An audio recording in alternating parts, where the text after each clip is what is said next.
when he was 12 years old early. Ellen did not want him to become president. So Ellen did not introduce him to many leaders. Ellen was doing her thing on her own. She was traveling from country to country and kept a man in the garage for 12 years, according to Boyka himself. Yes. That means he was not empowered to meet any leader. When the African leader themselves need support from the West. Yes.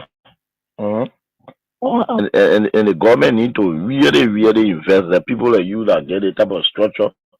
The council even they could just be getting you $1 million for the budget year. Every year they give you $1 million. You impact a lot of. If I were president of this country, I should God show you his wonder. You're not believing. We told Joshua for what? You're not footballer. Yeah. A football developed country. A football bring medicine in the head. No. Yeah, we told Ellen to instantly because she's from Harvard University. Yeah. What would the book do for you? No passion for development. Then we move Joshua, we put the meanest man in the whole world. Yeah. Me. Connections there, you not get it. Yeah, no connection. Yeah. Just say that all kind of things that just happen here. No he, no tea. When he was 12 years old early. Ellen did not want him to become president. So Ellen did not introduce him to many leaders. Ellen was doing her thing on her own. She was traveling from country to country and kept a man in the garage for 12 years, according to Boyka himself. Yes. That means he was not empowered to meet any leader. When the African leader themselves need support from the West. Yes. All African leaders need support from the West. Yeah. No African leader will help another African leader with money for development. Yeah. In the West. It does not have that for Boyka. Okay. Because when we have wrote, the Senate did a comprehensive report of their funding and attached the Supreme Court ruling and the amnesty law and everything. And the position statement for those commissioners who decided from Guardia to where. And said the way forward is the Panama House discussion for peace. Then when Boyka come now, he is deceived by coming there, by the Dillon there, Nombi there, and you know where he's just thinking all kind of way, Boyka, all kind of thing. He want to go after people. Then, the CDC still control the lower house, the upper house. Mm-hmm. So they went talking away, talking of thing they did, but they did a resolution that passed because of money crossing. Yeah. Then they sent it to the Senate. Mm-hmm. Then something happened. Wow! All that they almost signed to Yombi house. Then they brought it that Tuesday morning. They didn't tell me they had it for me. Oh! Then when I heard what was happening, it was remain 2 persons to sign. That was me, that was Bani. Jim Bani. Now when I went to Kun, I said, what is going on? You were here when we had sent paper. And you were here with our own leadership. And we sent the report with all documents, legal documents, to guide where. Then Boyka benefited from the 2010 decision by the Supreme Court to be involved in the election in 2011 because he was not wrong with that. You're right. He benefited. You're right. Then after serving our Bible for 12 years now, he's now president now. We finished campaign for that kind of old man, then he wants to persecute us. He's not going to persecute us. So what is going on with Kun? Then Kun said, well, what I will do for you is to help you with lawyer. Your partner said, go look for lawyer. So was from Kun offered, my own son offered that I went and sign a resolution. I have many seconds why you all did this. You know what they told me? No. Resolution is not a law. So signing the resolution, I mean, we agree. Bring it now. When Boyka send a bill, they will not put all the law they put in now and back it. Oh, okay. That was a smart move. I said, correct move. Boyka 2025 budget will determine a clear vision for the country. Okay, so it also includes the dividend on some of these problems. For instance, I know it can be argued or understandably that the overpower bridge that the Chinese government is about to build, and they strip the road from Cassidy Boulevard to 12th Street. They were all in the Puebla, that's true. But it was blocked in the Puebla. The President Boaca's visit to China, reassuring China. And the government need to really invest. The people like you that get the type of structure. The council even they could just be getting you $1 million for the budget year. Every year they give you $1 million. You impact a lot of. If I were president of this country, God show you his wonder. You're not believing. We told you for what? You're not footballer. Yeah. A football develop country. A football bring medicine in the head. No. Yeah, we told Ellen to because she's from Harvard University. Yeah. What will the book do for you? No passion for development. Then Umo Joshua will put the millions men in the whole world. Yeah. Yeah. Me. Connections there, you not get it. No connection. Yeah. Just say that Doma, all kind of things that just happen here. No heat, no tea. When he was 12 years older early, Ellen did not want him to become president. So Ellen did not introduce him to many leaders. Ellen was doing her thing on her own. She was traveling from country to country and kept a man in the garage for 12 years, according to Boyka himself. Yes. That means he was not empowered to meet any leader. When the African leader themselves need support from the West. Yes. All African leaders need support from the West. Yeah. No African leader will help another African leader with money for development. Yeah. In the West. That's not a back of Boyka. Okay. Because when we have wrote, the Senate did a comprehensive report of their findings and attached the Supreme Court ruling, the amnesty law, and everything, and the position statement for those commissioners who decided from Badia to where, and said the way forward is a Panama House discussion for peace. Then when Boyka come now, he is deceived by coming there, the Dillon there, Nombi there, that where he's just thinking all kind of way, Boyka, all kind of thing. He want to go after people. Then, the CDC still control the lower house, the upper house. Mm-hmm. So they went talking away, some kind of thing they did, Bagatiti, they did a resolution that passed because of money crossing. Yeah. Then they sent it to the Senate. Mm-hmm. Then something happened. Wow! All that they almost signed to Yombi house. Then they brought it that Tuesday morning. They didn't tell me they had it for me. Oh! Then when I heard what was happening, it was remain 2 persons to sign. That was me, that was Bani, Jim Bani. Now when I went to Kum, I said, what is going on? You were here when we had sent paper, and you were here with our own leadership, and we sent the report with all documents, legal documents, to guide where. Then Boyka benefited from the 2010 decision by the Supreme Court to be involved in the election in 2011 because he was not wrong with Ellen. You're right. He benefited. You're right. Then after serving about for 12 years now, he's now president now. We finished campaign for that kind of woman, then he wants to persecute us. He doesn't want to persecute us. So what is going on with Kun? Then Kun said, well, what I will do for you is to help you with lawyer. Your partner said, go look for lawyer. It was from Kun office, my own son office that I went and saw a resolution. I've never told him that why you are doing this. You know what I told him? No. Resolution is not a law. So, following the resolution, I mean, we agree. Bring it now. But God has sent a bill, they will not do all the money to do now. Oh, okay. That was a trouble. I didn't correct you. Okay, so it also includes the dividend for some people. Okay, so let's say hands up to all of you, wherever you are. It's great joining us tonight. We are not wasting much time, so we are starting up very, very early. And on today is Friday, and we've gone just 10 minutes into the program. Official kickoff time is at 8, from 8 to 10. That's what it is. And we are here tonight right here on this very day. So we are grateful to the Almighty God that we are here beaming with life and that of good health. And with no time to waste, we can now rumble.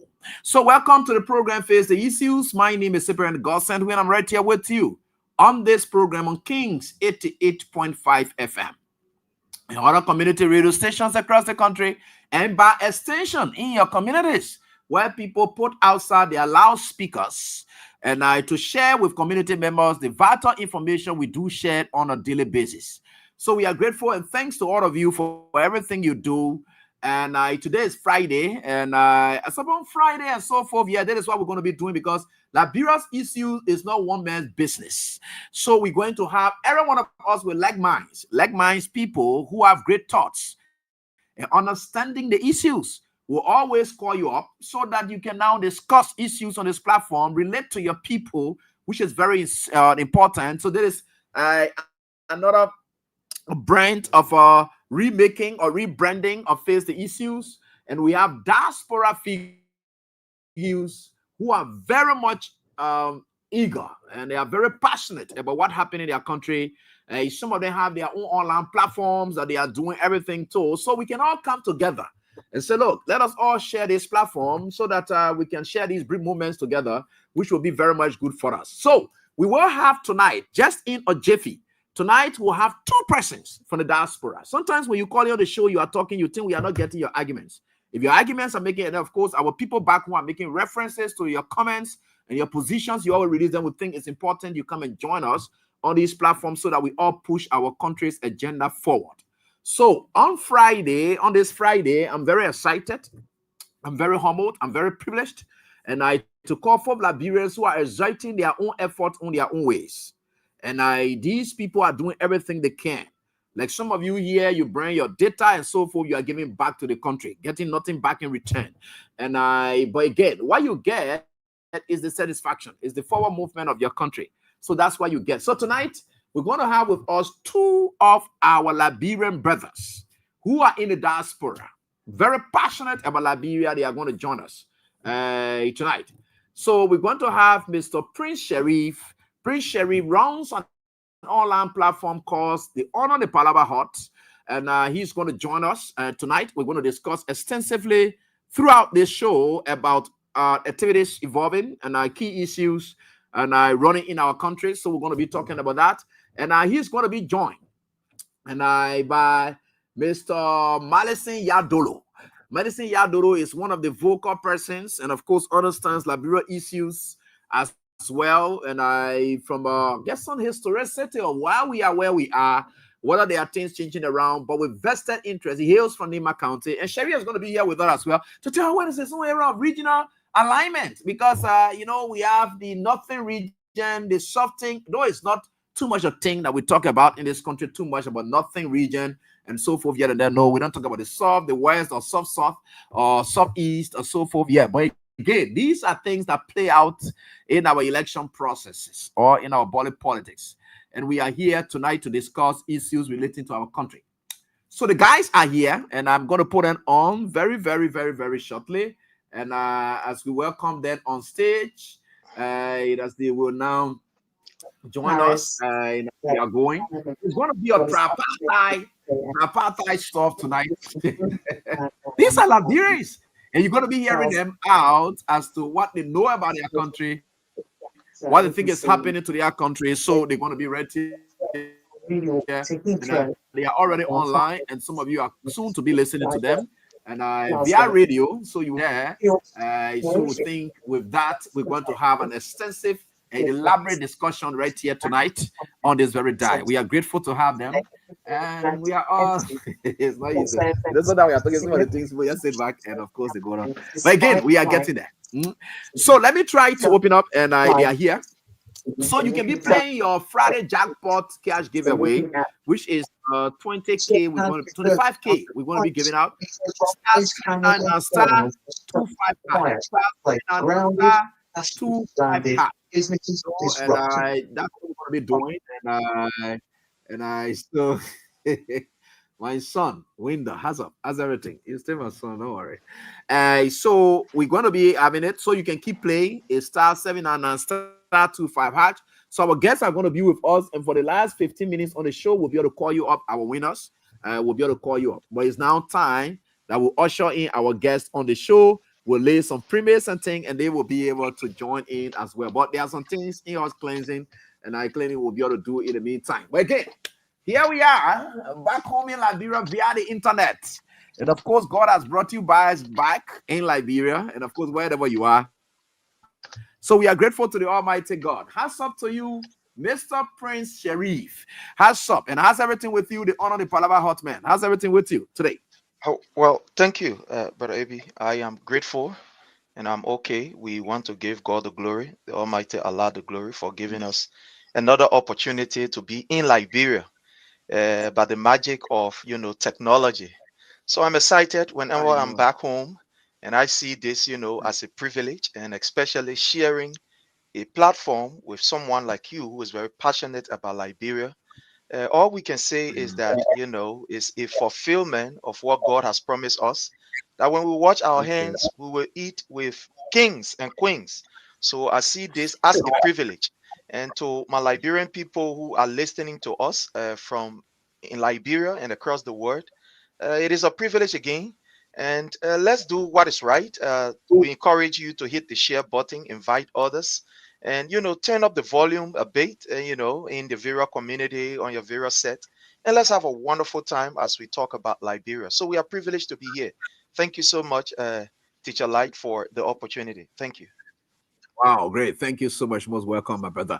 And let's get to Medicine. Medicine, what's up? Mr. Yadolo.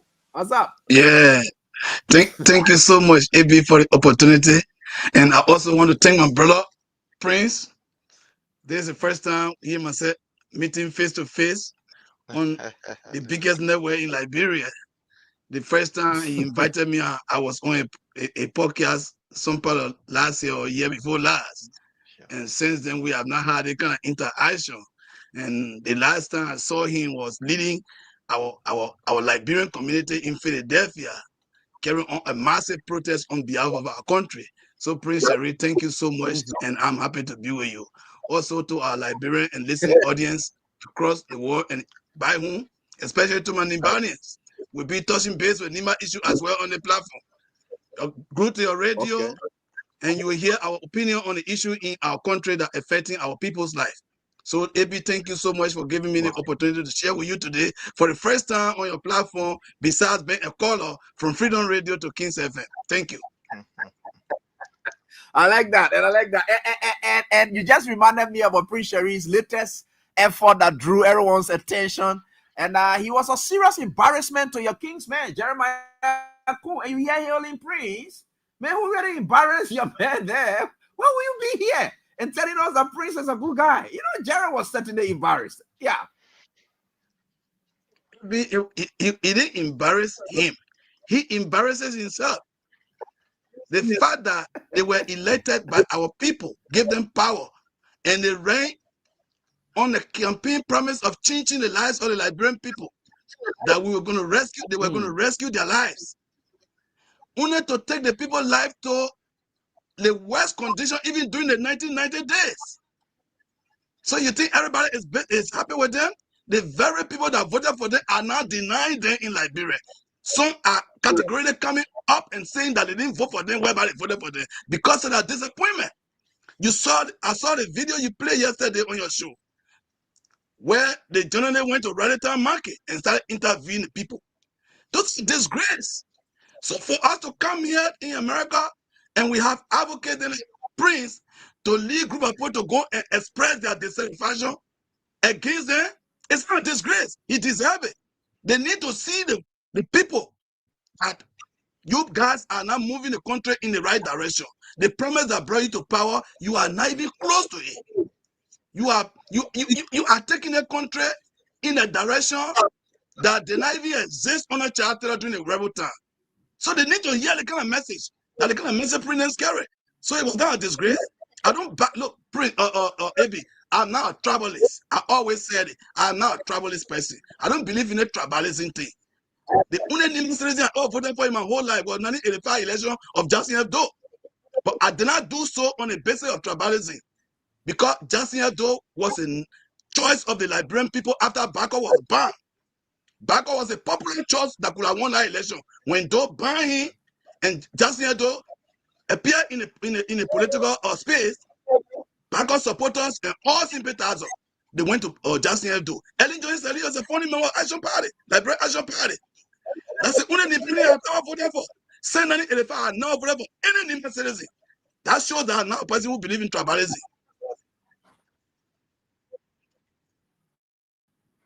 Well, we'll talk more. We'll talk more. Thank you. But let's lay the basis for our being here tonight. Prince, back home here. First of all, I would like for us to lay the ground rules and to why we are here tonight. And it's good that people get to know who we are, where we're from, and so forth. Our lineages in Liberia before getting to the United States of America. Prince is who Prince is, but again, we want to know Prince's own history and a bit of Prince history back home, where he was from, where he went to school, and at what point he started getting involved with the politics of his country and so forth. So we started with you, Prince. Yeah, Prince would like to know more about who is Prince. All right. So my name is Prince Sharif. By profession, I'm a classroom teacher. Graduated from the Tap Teachers College with an associate, in administration, education administration, and I'm also a volunteer. I'm a member of the Liberia Scout Association, reached to the zenith, of the association, and a member of the wall organization also of the Scout movement. And I have worked in that particular capacity as a volunteer for almost all of my life. In 1985, I joined the Troop 25, that is St. Mary's Troop 25 on the Bushra Island. And since then, I've been passionate.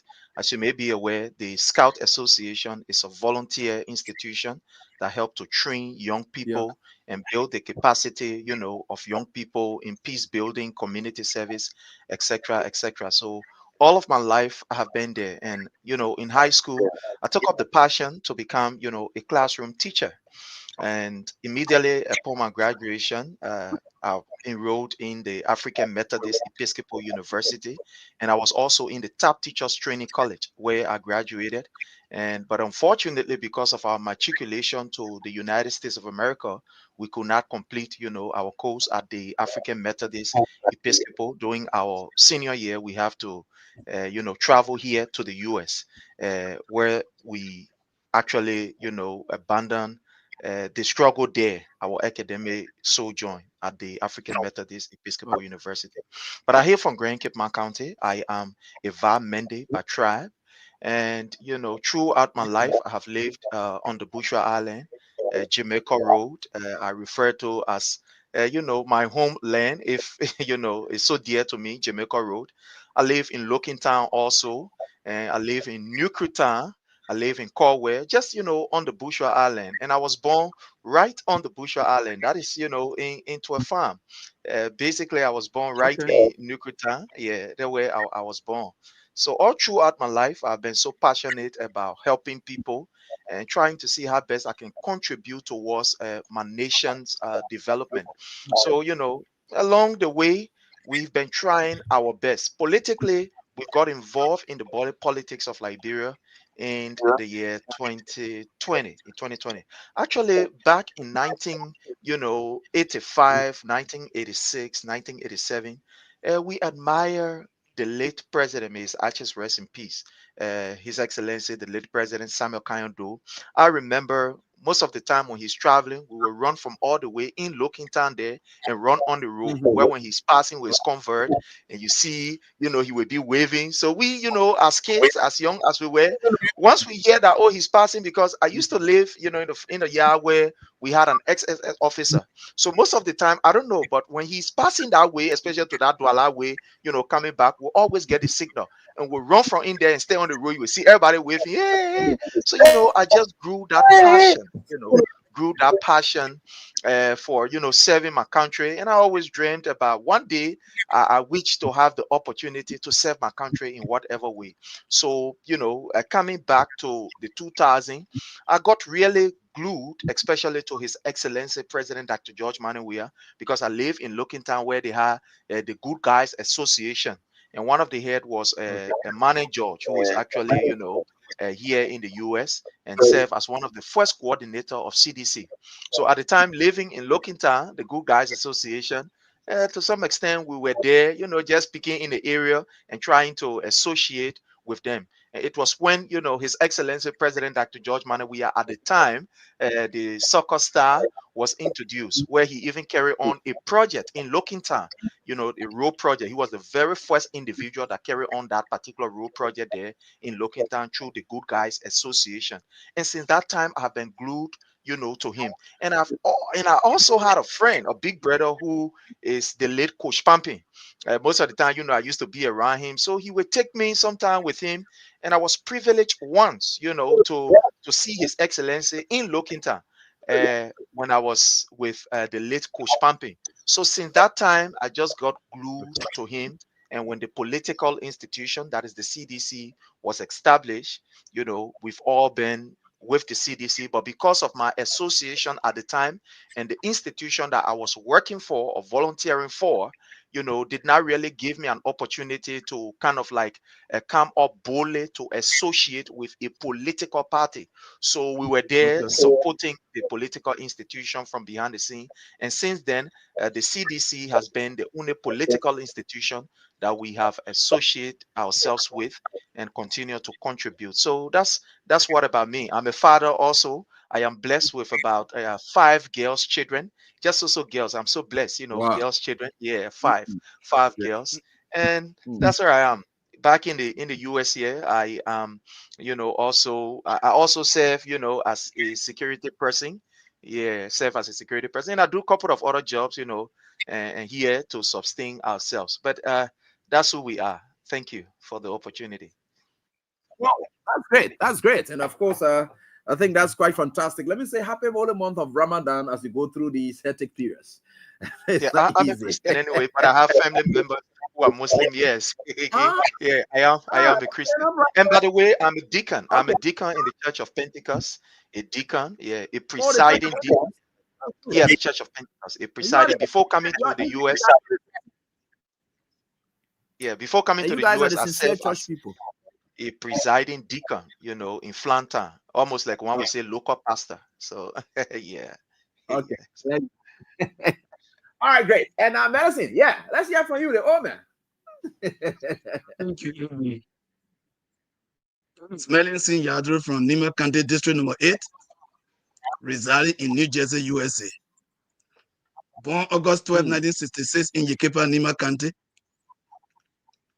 66. Went to SDA High School and St. Grace Central High School in grade 89 from St. Grace Central High School.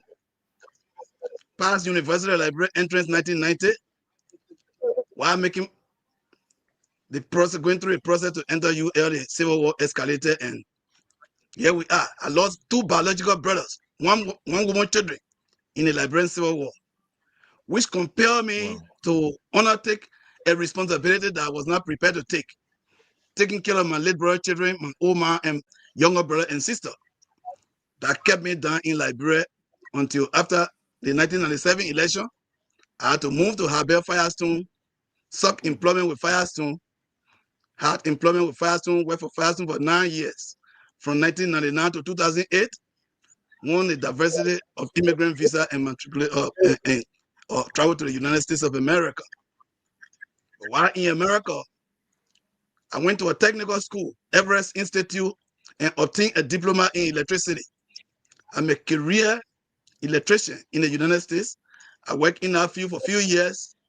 The company that I worked for filed for bankruptcy, shut down in United States and UK, and I had to assume different job training, which I perform now at the Newark Liberty International Airport as an aircraft fueler. That's what I do for a living. I'm a father of 5 girls and 1 boy. So I only tap AB with 1. I got 5 girls, 1 boy. Only my older daughter, born 1990, is living in Liberia. The rest of my girls and my son, everybody is here, including my stepson. So I have a very big family here. But we are passionate about Liberian politics because some of us feel that our country, Liberia, came out of the United States. Everything in the United States is what they put duplicated and carried to Liberia. the constitution, the system of government, everything in Liberia should be like what it is here. So it can get to some of us to see our leaders, most of whom even came from here, went to school here, live here, benefiting from the system that here. When they go to Liberia, they carry the opposite. So it got some also passionate about Liberian politics, and we are also involved with the politics, discussing it every day, try to tell our people how government should work for the citizen, how they should transform the lives for their own people. Because if the government in America was operating like the government in Liberia, there was going to be no need for us to be here. There was going to be no need for us to be here. We couldn't be of help to our people back home. This is the major reason why some of us are moved to talk about Liberia every day with passion. Thank you, AB. All right, great. At least we now know them. You now know the guys. I myself, I got to know them better, and just by these brief introductions, which is very much good for all of us. And we can only say tonight that there are a couple of issues going on in our country as we speak. And you all know me, and I'm just the Abraham Godson, you know. And there's a difference between personality and persona. Persona. That's different thing. The persona is that outward look that people see you to be, right? That outward look that people see you to be. Like you look at me, and sometimes some of your politicians, you vote them on the basis of persona. You vote them on the basis of persona. How you look at them outside to be. But that is not their personalities. The personality is that character you carry that people can hold you for, and that is within you. So people come in a personal faction to you so that you want to go. So these guys, as you know them better and better and better, we are just who we are. You check us inside, outside. What we say and it's what we believe in. It is our belief we push. It's our character we push. It's our personality we push. We are not in a personal role here, and where you will just see us, people looking at us, say, man, looking good. That the outward look. Personal is more about outward look. People looking at you, how they look at you from the outside. All right, so that is where we are.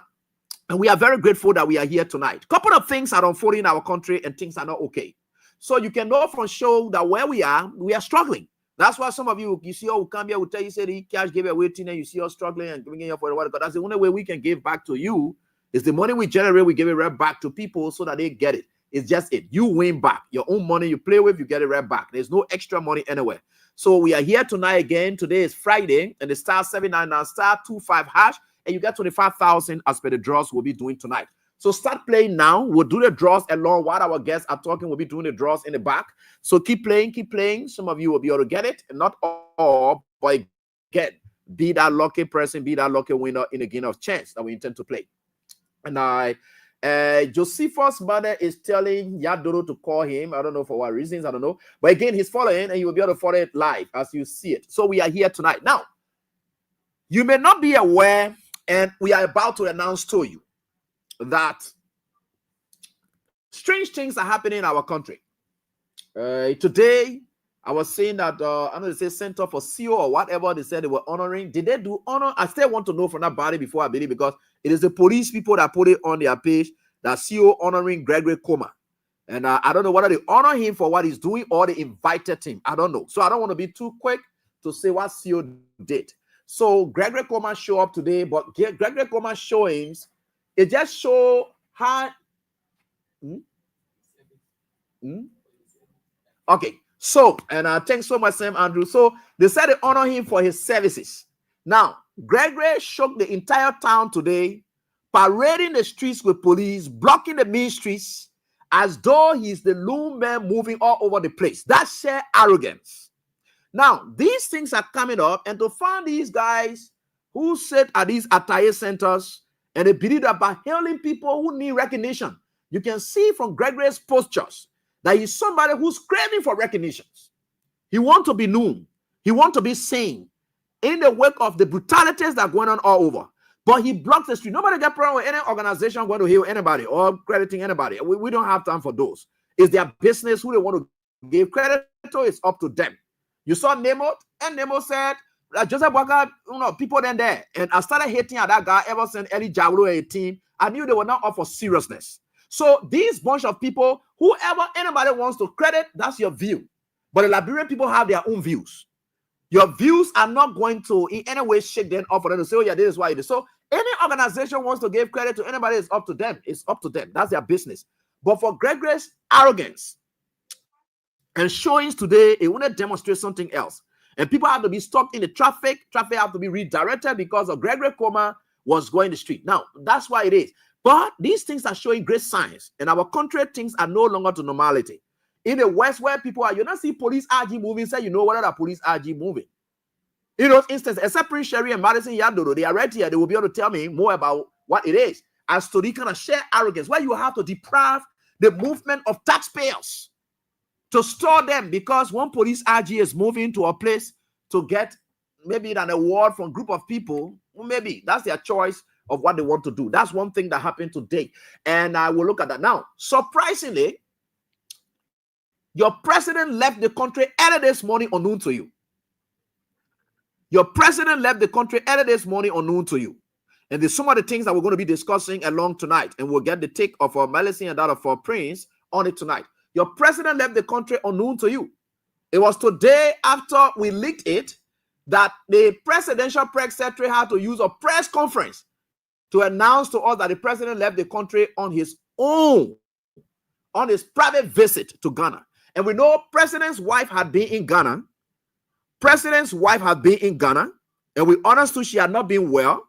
So the president had to go there. I don't know whether you're his children or whatever. But the fact that the press secretary is here and so forth, they said the president has gone on his private visit.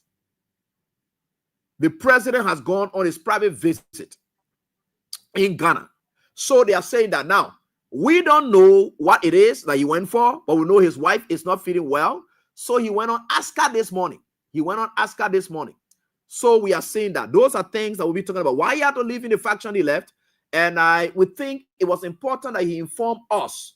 Why he went on a private visit or so forth, I don't think it was something that he had to do it in the manner he did. So we'll get take on that. Then the next thing there is, we'll be talking about as well, is that Darrell DeLon them.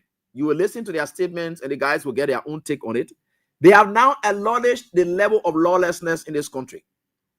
But the question now is, at what point are they acknowledging it? Is it out of sincerity or they feel threatened?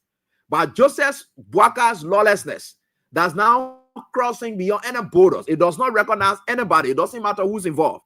And we'll tell you the take beyond why Delone are now raising issue about Boaka's lawlessness, for which they want the legal advisors to the president to be present. And they have summoned them at the Liberian Senate to state why the lawlessness in this country.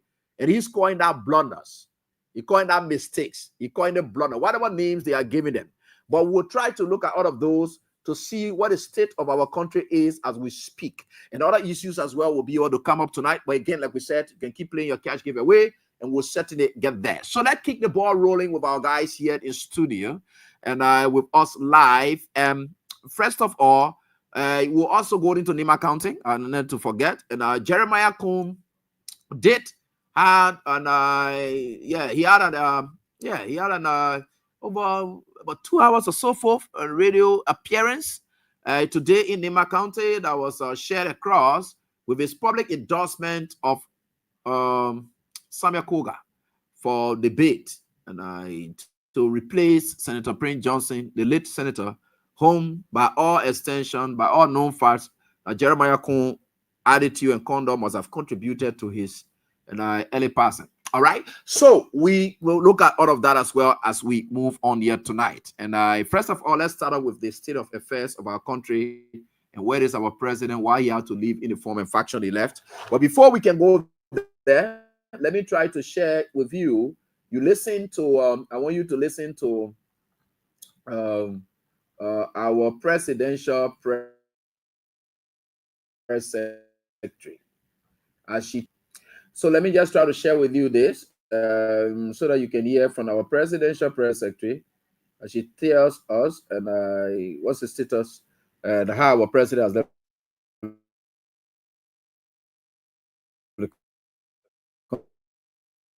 It's just very short and you'll be able to get her clearly. So let's hear from the presidential press secretary as she tells us and what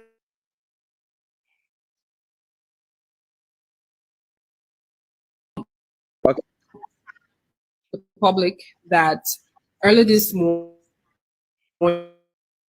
His Excellency President Joseph Boakai on a private mission. While the president is away, the Minister of State for Presidential Affairs, Honorable Sylvester Grisby. Having said that, I'd like to inform the public that early this morning, His Excellency President Joseph Boakai has made a brief visit to Accra, Ghana on a private mission. While the president is away, the Minister of State for Presidential Affairs, Honorable Sylvester Grisby, will share the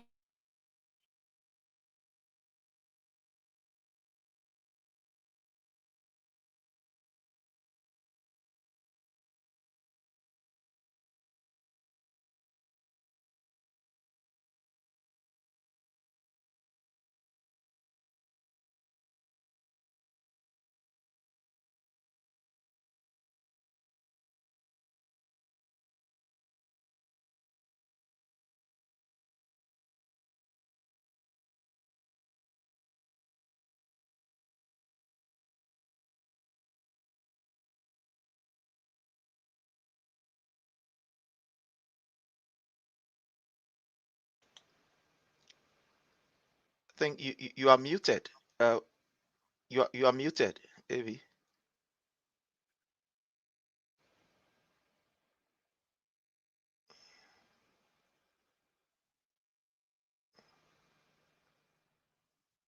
Yeah, you are muted. Okay, I think you're getting me now. Yeah. Okay.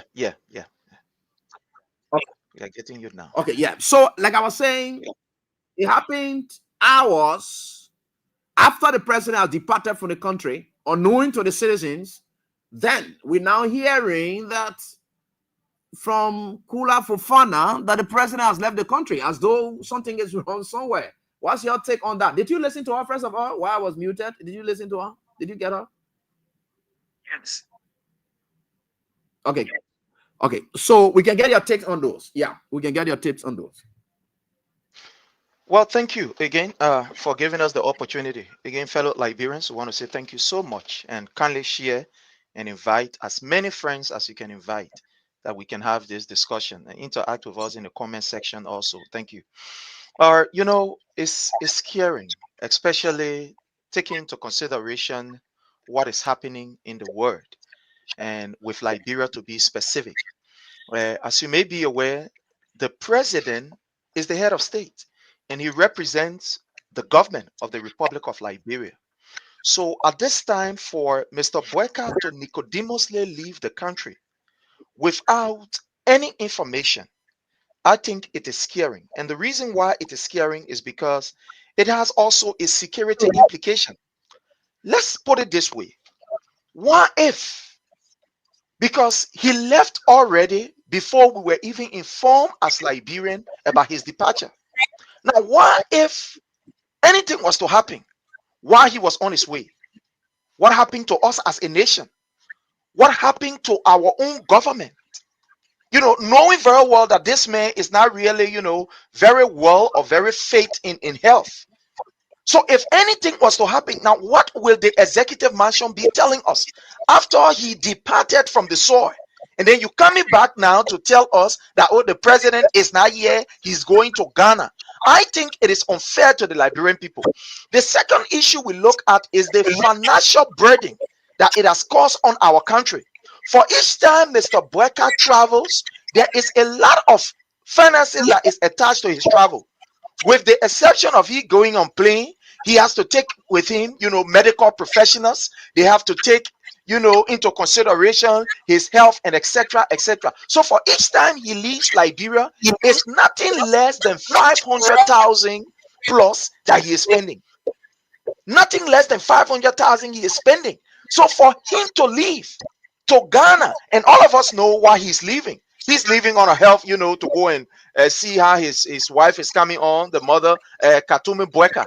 Now, these are people who told us, remember during the campaign time, they told us that it was wrong for government officials to leave Liberia to go to any other nation to, for other health check or for whatever. But today, what we are seeing, it is scary that millions of Liberian dollars will be used in Ghana, in the health sector in Ghana. So what happened? When you look at the health sector, this is just to tell you that, look, Liberians, we are in a big mess. The last time we checked, Mr. Boyka was at JFK issuing plastic top to our mothers who actually went in JFK, to give birth. So they do not care about the health sector of Liberia.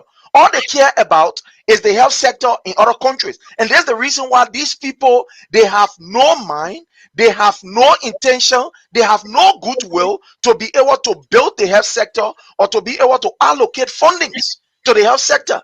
Imagine JFK, when you look at the budget of JFK, it's so deplorable. The last time when the majority lawless lawmaker were there, the representation, Rachel Kun were there, you heard from the health practitioner there saying that there are even some wards or there are even some departments of JFK that are completely not functioning at all because of the lack of manpower, the lack of logistics, the lack of finances to ensure that those sectors or those departments are adequately working. So it is scary for Mr. Boyka to leave Liberia to go to Ghana. It is scary, meaning that they have completely ignored and abandoned the health sector of Liberia.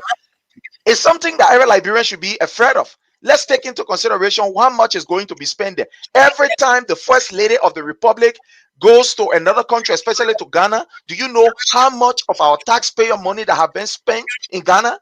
Then you come here to tell us that it's a private trip. No, it is not private because the Liberian people money are being spent on all of these trips. So it is not private. It is not. They are only trying to use this to cover up, but it's not. Okay, so we are asking us, so whether it's a private trip, and at what point do we know the president's going on a private trip? If the funding from the country is trying to facilitate that trip, at what point do we call it private? That's a different debate that you just brought up. But let's hear from Medicine on that. I'll be able to know. At what point do we know when it is private? Is it? I don't know. But anyway, we'll get there. Yeah, Medicine. Yeah. Thank you so much, AB, and thanks to Brother Prince Sharif for the brilliant deliberation. But AB, everything about Boyka does not surprise me. And it shouldn't surprise any Liberian. Boyka was always involved with that. During the presidential campaign period, when he goes anywhere where he has a medical emergency there, the people were clandestinely taken to Ghana. They were, when the news tried to come out to the public, they will cover it up. At a certain point, they will lie and say Boyka went to go see ECOWAS leaders in the region, whereby he was not even president of Liberia. He was not anybody recognized by ECOWAS leader. Many days, even when they flew into America here, they cover it up. But nothing can be hiding from us. We got people working at the RRA. Every time he goes through RRA, we get the information what time and what aircraft he left on. So Boyka never informed the Liberian people about his health.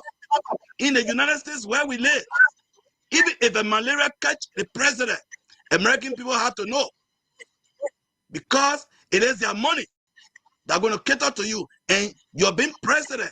You are the head of this country. Their whole life in this country, everything about the security of the country is on you. It rests on you. So everything about the United States president, American people are informed about it. Even if you have to leave from DC to go to your state on a weekend, on your vacation, American people have to know. But the opposite is with Liberia under Joseph Boyka. He has been doing that consistently. So this should not surprise any Liberian people and all the citizens of Liberia to question why is he doing this. Because everything about him, he has kept it in secret. They have misled the people. They have lied to the people. Consistently lied to the people about everything about him. So that's the same thing. That's why we always said, you were successful in winning election through propaganda, but you cannot govern on propaganda. The lies they told yesterday are catching up with them today. The life he led as an ordinary Liberian citizen, while in the opposition, is not the life he's living right now. Everything about him should be the business of the Liberian people, and it is. Because going to Ghana and carrying Liberian people money, as our Prince just said, not less than 500,000 men will carry. because he carries medical team with him. He carries some government delegation with him. Their plane ticket, their food, their hotel, everything, their allowances is in our budget he carry. He's not carrying his own money. First of all, Boga never had money for himself. Everybody in Liberia, except they are dishonest, can admit that Boga was a beggar. The witnesses are there. Henry Costa came and discussed it. The criminal that's sitting down here, called Stanton, he used to give 3,000 to Henry Costa every month, and Henry Costa will send it to him for his fueling. Boga never had anything for himself. To say he had money that he can use for his private life. He got nothing. He had nothing for himself. Yeah. So medicine, the issue now that we are looking at to see what are these visit or private visit. Now let's run back months. Okay, last year, Bwaka did make a private visit out of this country, but it was indicated squarely as to what was the intent of that visit. He said he had gone for a birthday party. Now we knew about that private visit, and the birthday party issue was expressed, and we knew that. And the question now is why this other private visit? There's no details surrounding that. So that's not private. Because there's something that he had in from Liberian people. We have been informed that his wife is very sick at the hospital in Ghana.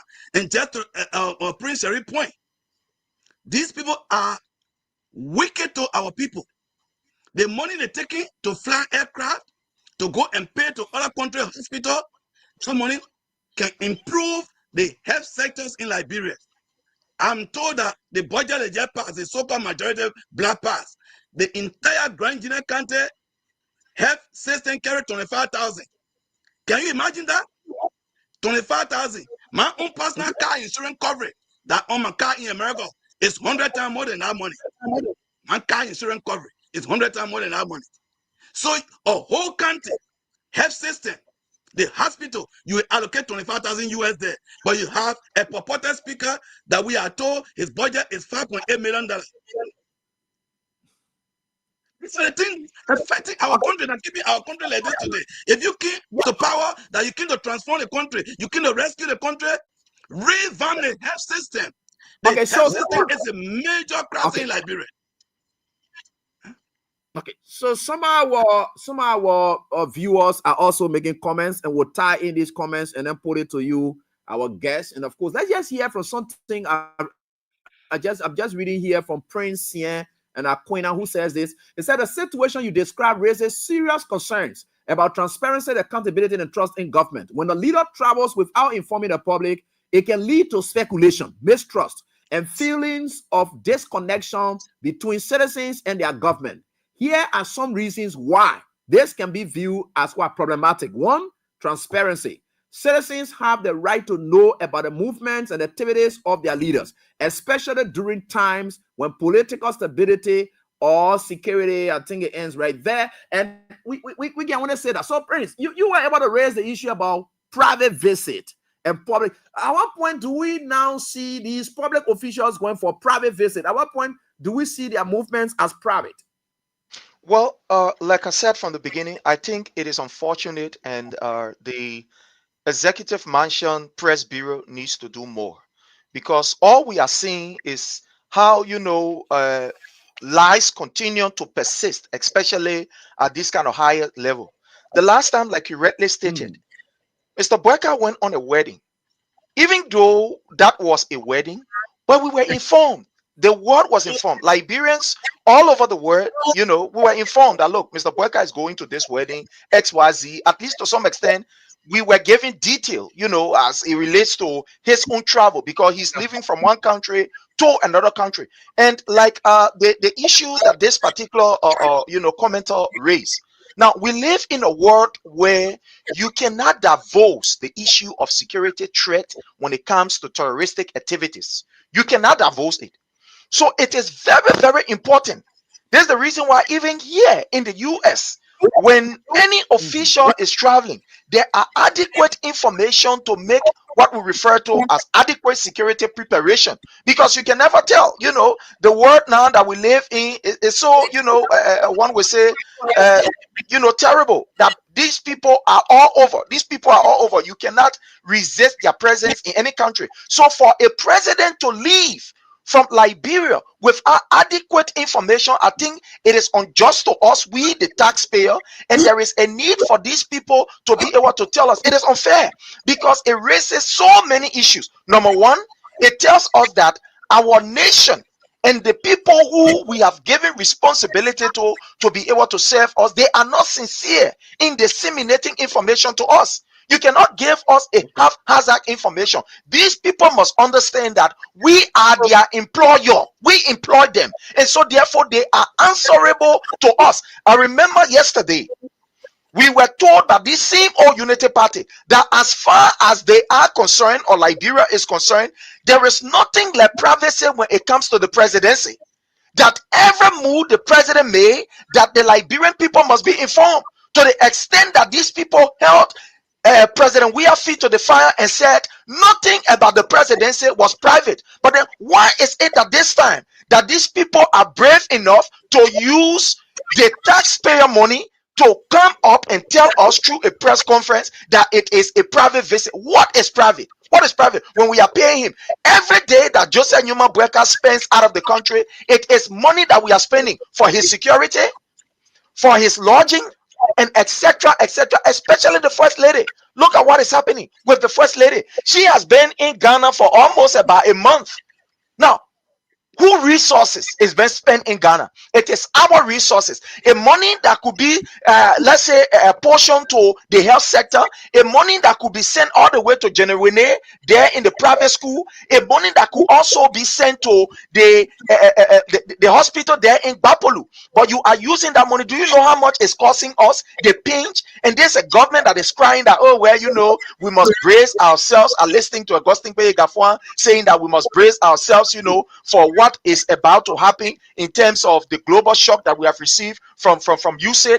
But when you are spending the Liberian people money without any responsible, how you call nature, these are some of the irresponsibility that we are talking about. Spending the Liberian people money in Ghana 1 month to sustain the first lady of a republic in Ghana. Do you know how much we are spending? Do you know what it is cutting from our budget? What it is taking from the children from these private schools? In fact, as I speak to you, the public school teachers, they will be having a serious protest only because their issues have been downsized while you are spending millions of dollars, of Liberian dollars, and thousands of US dollars in Ghana. I think it's unfair, and this is no private because he is in the employ of the Liberian people, and we must be informed relative to where he's going, what he's going for, and the purpose for which he's going. So it is unfair. I think Kula Fofana, my own sister, was not fair to the Liberian people, and they just tell us that these people give a hang about us. They do not care about us, and they will just push anything down to our throat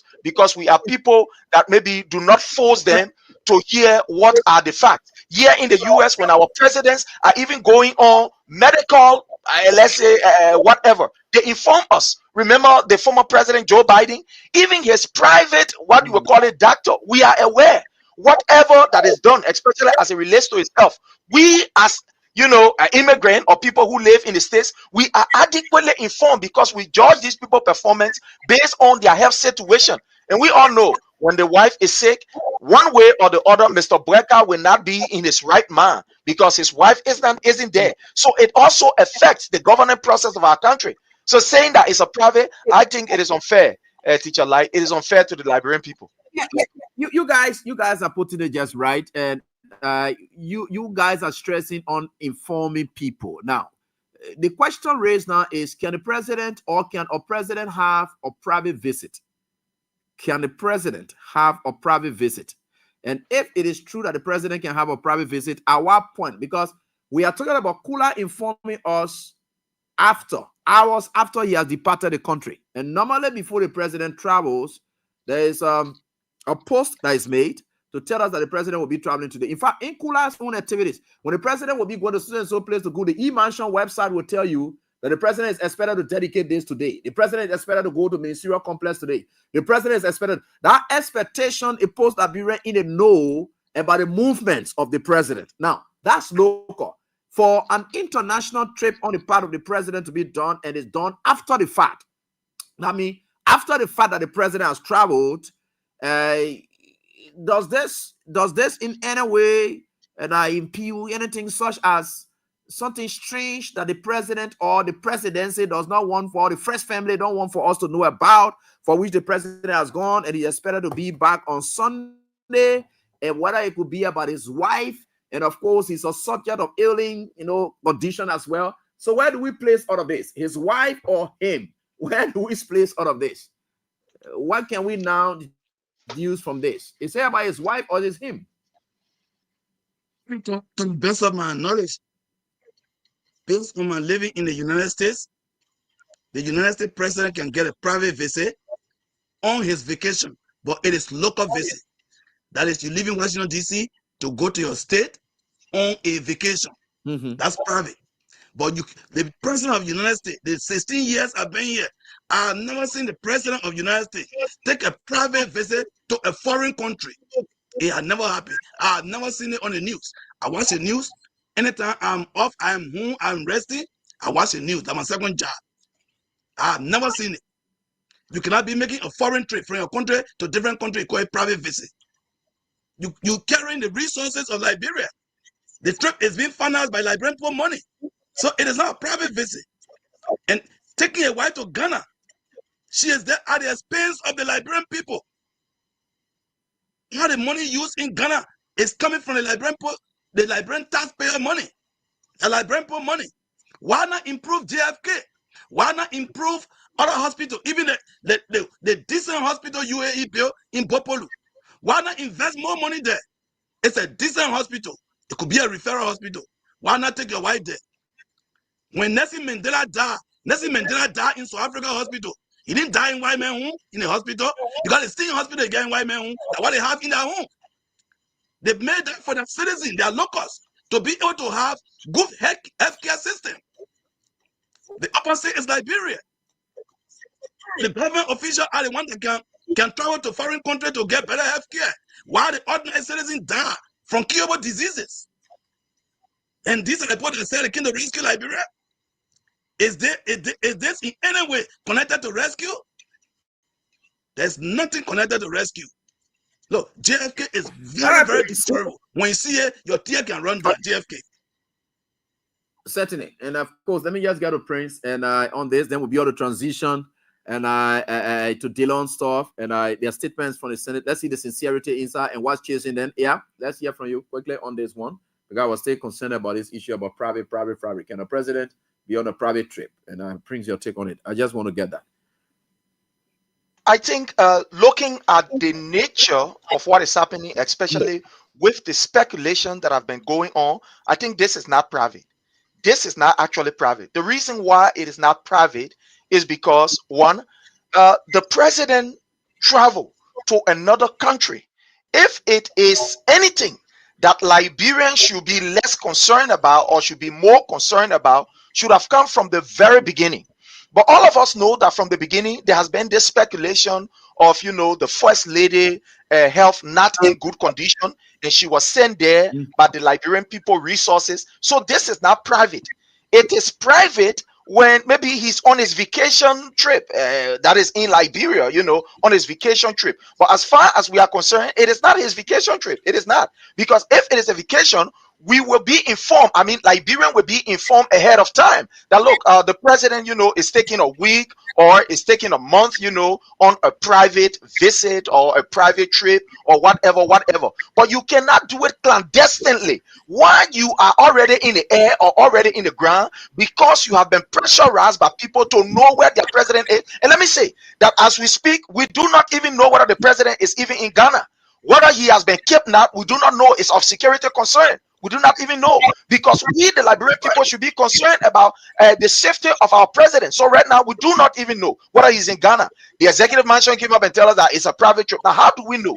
I think Liberian must be informed ahead of time. So right now, we will treat this case as the president of the Republic of Liberia is now in excommunicado. We don't know where he is currently. We don't know where he is, and we are demanding the executive mansion to be able to provide full information for what Kula was saying. Kula is noted for being very inconsistent with information. Very, very inconsistent. There's a sister that we can't tell her today that, oh, you know, the president will not use private jet. The next time she can't tell us that, oh, yeah, the president is using private jet and Liberian people money. So we are not even sure. And this should be of concern to the Liberian people, knowing very well the clandestine deeds that Mr. Boyka has been involved with of recent. Who knows whether he has gone to Ghana to make another nefarious or another clandestine operation for the Wologizi Mountain? Who knows that? Remember, what is happening? We know that right now the Wologizi Mountain is in serious discussion with Mr. Boyka and other, you know, investors. They want to actually mortgage that particular Wologizi and other mountains, you know, to other investors. So it is possible that his clandestine mood is to go and be able to discuss clandestinely, because it's not there for that. Remember during the campaign time when he and Jojo Boyka left for Nigeria, where they met other people and discussed the resources of our nation clandestinely, that was even exposed by their own, you know, one would say their paid boy, that is the crookster. So who knows whether his presence in Ghana is to go and negotiate clandestinely. Remember now, they mentioned 141, Executive Order 141, to bring arms to Liberia.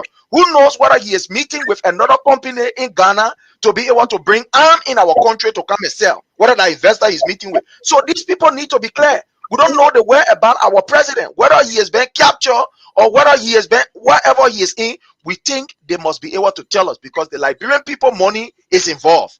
Our peace, our security, and our democracy is involved. Remember what happened to Taylor? When Taylor went to Ghana, you remember, for that particular peace corps, when people said, let a man be arrested, you saw the tension that happened. There were people, I mean, all over the place saying, well, when our president is arrested, it will not be easy here. And there were ATUs, there were SODs deployed all over the place. So I think we must take this thing very serious. We do not know our president left the soil Nicodemously. We do not know where he is. There have been no statement coming out, especially except this phone that our sister has played. So we don't know where our president is. And it's concerning to us. It's concerning. Okay, so a source informed Abu Sharif of Freedom FM and told him this, and of course, Abu Sharif of Freedom FM and told him this, and he says this. It's a confirmed. President Boyka left for Ghana to fly his wife to either Turkey or India. Her condition has worsened beyond respiratory complications to kidney and liver failures. She cannot pee nor poop, and that's terrible. And they said the entire family has flown her and flown by her side in Ghana. While out, her stepdaughter will be her caretaker. They say her situation is not promising. And the president says, yes, my soul tells me that it would be God's grace if she makes it out of Ghana. On the other hand, the preso went against and the docs of Zodi observed since his heart may not support him flying as far as Turkey or India. So these are all information, like you said. This raises a lot of speculations, concerns, and so forth. You see what's coming up now about the condition of the wife and so forth. All those things are coming up now. It leaves us to where we are. You raise a very salient concern as to where the president is, because the last time we saw the president fly in the streets was yesterday, and that was when we saw him. And today we are not seeing any video footage nor a picture of the president for the last 24 hours now. This is too scary for our country. And we can only say, where is our president? And with these news coming up concerning the first lady, I don't know where we can now put our country, but can we now offer prayers for the first family? Has it reached a stage now for us to offer prayers for the first family so that all will be well? Our president gets back home, his wife recovers, and then get back home. Is there a prayer moment now? You're a pastor. Do we offer prayer now to know where is the first family? This is concerning now to the nation. Yeah, the first thing is, in order to offer prayer, you must first of all know what you are praying for. Even before going to God, he will tell you that your prayer and your supplication, it must be directed. You just don't go and just pray. So what are we praying for? Are we praying for the survivability of the first lady, or are we praying for even the president? Whether he's not even where, we don't even know, because these people, you can never trust them. The last time Mr. Boyka told us that he was about to reduce, in fact, it was medically advised that he should reduce his travels, especially, in the air and stuff like that. So who knows whether it is the first lady or that he himself that is, not really well. So how do we pray? That the problem, that the question we got, what are we praying for? Because you go to God, say, yeah, Papa, God, I come to you. You will, my son, what are you really praying for? So what are Liberians praying for? The only thing we can say is that where is our president? We are concerned about our president. Because let's agree that he gone on a trip. Okay, he is not here, he's traveling. Traveling for what? For so we can't just pray because we want to pray. We must know what we are praying for. For a prayer to be answered, it must have a point. You must know what you are praying for. Nobody just go to God and say, God, I can't. No, you must have a point of contact to be able to engage with God in that particular conversation that we call prayer. So we cannot pray when we don't know what is happening. Whether that he the one sick, that the first lady sick, he said somebody coming they flying all the way to Turkey. Do you know what it means? So now we don't even know where he is right now, whether he's in Ghana or he in plane going to Turkey or he coming back to Liberia. So we don't know. So the only thing that we'll be praying here for is that God, please help us to locate our president, because he is now in excommunicado. We don't know where he is. So let God help us to locate our president first of all, because we don't know. From the information coming now, we are scared. Different connections, you'll be living from here, going there. Who know whether he's the one that he even ran with for medical checkup. So we don't even know what is going on. So we can't pray when we don't know. So the only thing that we know is that he is missing, and we are praying for his safe arrival to see him. That's all we can pray for. All right, drinks, and that's fantastic. Medicine, we don't need prayers. I know medicine for you. You don't need prayers now. It hasn't reached a prayer point yet for us to pray for the whereabouts of our president or the first family. Can we put the first family in the hands of God? A woman sick, husband is reportedly somebody who we knew who had been sick, but it was not a woman that we're expecting to be sick all these lines. So for us to be hearing about a woman being sick, then it's too strange to all of us. So where are we? And that's why we're talking about a prayer or something here. It's not about, we just have to pray. Yeah, pray for them to come. Medicine, you offer prayer? Maybe let me just add to what Prince said. For the country to pray for our president and the first lady, the president should be sincere with the people of Liberia to inform them that my people, our mother of the country, is sick.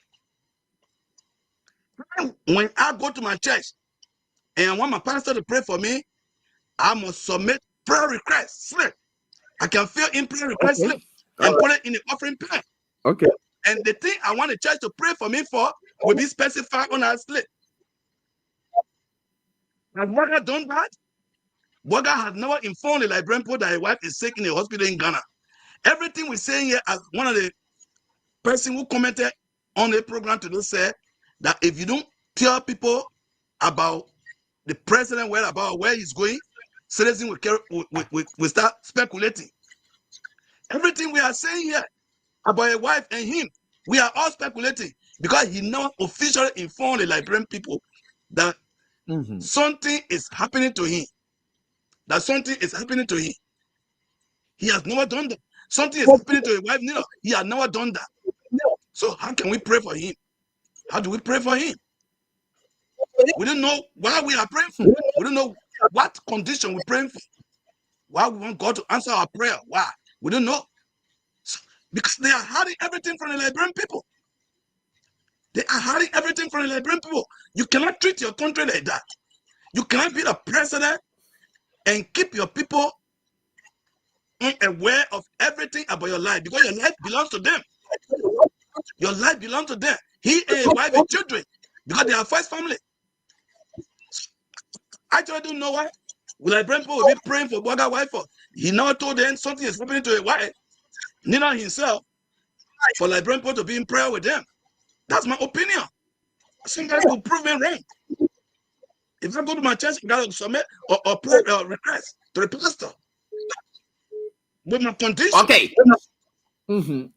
So, hey guys, we are talking serious thing here. Most of you and I talking about all kinds of things. It's very concerning, especially the kind of topics that are coming up. But let's just try to transition a bit. I was just looking at it, but it's good. Normally, when people sick, public officials are sick, it is not supposed to be hidden. That's one thing for sure.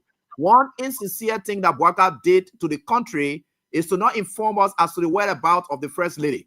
The first lady has an office. And our office will be able to inform us that the first lady is going for a medical, because we are paying all of these things. The first lady is not in her private capacity. The first lady is a public official. And this is what you guys are saying here, which is very clear. They are no longer in their private capacities. So anywhere they go, what they do, their privacy, the privacy level is not what it. That's why you see when public officials are somewhere, there are things you can hold people for as public officials, and there are certain things you can hold people for as private officials or private person. So they are no longer in their private capacities. They are now public officials. These are public officials. Their movements, their travels should be known. The last time you saw in the United States of America, where under Joe Biden, where the defense minister was having a own sickness, they have to summon him. They have to. You are a public official. Yes. You can't be hiding anything about you anymore, because you are taxed with a responsibility. And for any reason that responsibility is going to be impaired because of your sickness, you got to inform the public that our first lady, who is responsible for such and so thing, she's not well. She will be out of the country for such and so period. Then you can now start seeing whether people can start rallying prayer points for the president. You can be hiding sickness. This is something that the Senate, the national legislature, should be able to now charge the first family to say, look, you can be, because we are paying this lady for every day of work that she's doing. So for any reason that she will be sick and she will not be at work, we're supposed to know. She's not supposed to just leave the country like that. If the first lady out of the country all those months and then we didn't know anything about it, that was being unfair to us as a people. The next thing that is, Bwaka is going to attend to a matter in whatever the private visit may be. Bwaka needs to tell us. Even Bwaka was in his opposition life. He used to be telling you like he went to either attend a granddaughter or something. Something just needed to be known about Bwaka when Bwaka was not even president. Every trip Bwaka made out of this country, we knew about it when he was not even president. Because why? The partisans and those people, they were concerned about where Bwaka was going. So there were times that they would go and take Bwaka picture on the side. You heard Costa on most of those occasions. That every time Bwaka left, they would do some picture, they film some pictures on the side to just be able to show to the Liberian people that Bwaka went to do something. How then can he now be president of this republic and we know nothing about where he is going? All we heard about is private. He has gone on a private visit. Private visit on what? If the first lady is sick, that's a public issue. We should know about it. That can be private. It is very essential that we get these points across very clearly. And I was just asking because about the issue about the prayer, nothing is normal anymore. Our country is now becoming leaderless. And I can say it clearly. First lady gone, president leaves the country. For the last 24 hours, we haven't seen any picture of the president, whether he's alive, whether he's well, whether he's okay. We're not seeing any picture from Ghana to indicate where the president is. The first lady, we haven't seen any picture of her for over a month. We don't know what her status is. But these people are where they are, and they want to tell us that they are running a country. They are running a government. This is very concerning. This is where the national legislature comes in to ask the hard questions. The leaders of Abraham, Darius, Delon were raising questions about George Weah travels. They said the president left. He said when he comes back, he's going to Qatar to go visit, to go see his son play football. Those were questions that were raised at the time. What's happening to our legislature now? Is Bwaka doing things that are normal now? Forget about it. We are seeing the president leaving the country overnight. And who knows? Anything could happen to him. It could surprise and shock all of us. That's terrible. And we should be blunt with these things. The president has left the country. He left before they had to tell us. You man, they were even hiding it. The first lady left this country. We have no idea. The office of the first lady had not spoken to it, and we hope they will be able to speak to it either a day or two from now, either tomorrow or something like that. We expect for the office of the first lady to speak in the wake of all these speculations. We try reaching out to some of them that we know they are still tight-lipped. They are not telling us anything. And that's bad. We are running a country. Not a boss cut or whatever. Sorry, don't say boss cut because Prince Sherry, our boss cut before to say they were disorganized. They were organized people to. I'm still a scout. I want to get the laptop charger. Battery is too low. Yeah, you never know. Anything is possible. So we can all speculate the worst. But again, circumstantially, everything points to danger for the first family. Sure. Circumstantially. If you look at how they left the country, the first lady being out of the country. So circumstantially, we can say, yes, there are facts. For sure. as to something not just went right with the first family. So we just start to close on that one, and then we get on to the next one that has to do with Abraham Darrow's dinner and the rest of the other folks, acknowledging the state of lawlessness in our country. It has now come to a place where they want to say this. Now, several of you are playing tonight. The 25,000 people, yes, you are in contention. Several of you are playing tonight, and I'm very happy about your plays. We'll do everything we can. As you play, we get that money, we give it right back to you. Star 799 star and star 799 star 25 hash. That's why it is. So we'll be able to give you back your money as you get it. And so we have 2 persons up already. Let me just call their names quickly so that we see where they are. Yeah, there's 0886 683607. I will soon be calling you up.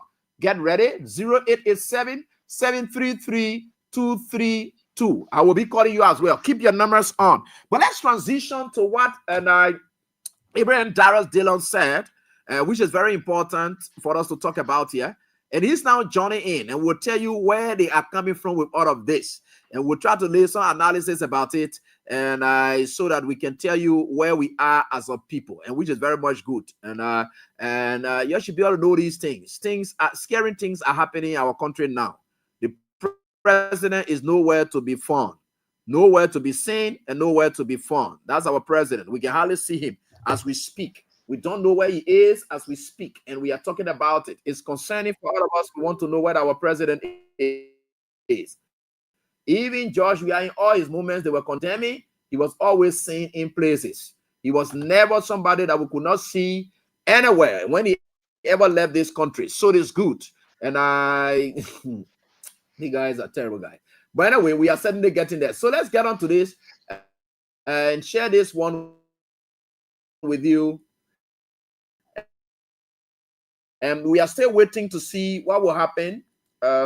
People looking forward. Yeah, let Monserrado County Senator, the vocal senator, he used to be a brother of us. We used to have great talks together. The way he had proceeded at times. But I'm now feeling a bit sorry for him now. Things are catching up with him, and I'm a human. We all can feel somehow. Really.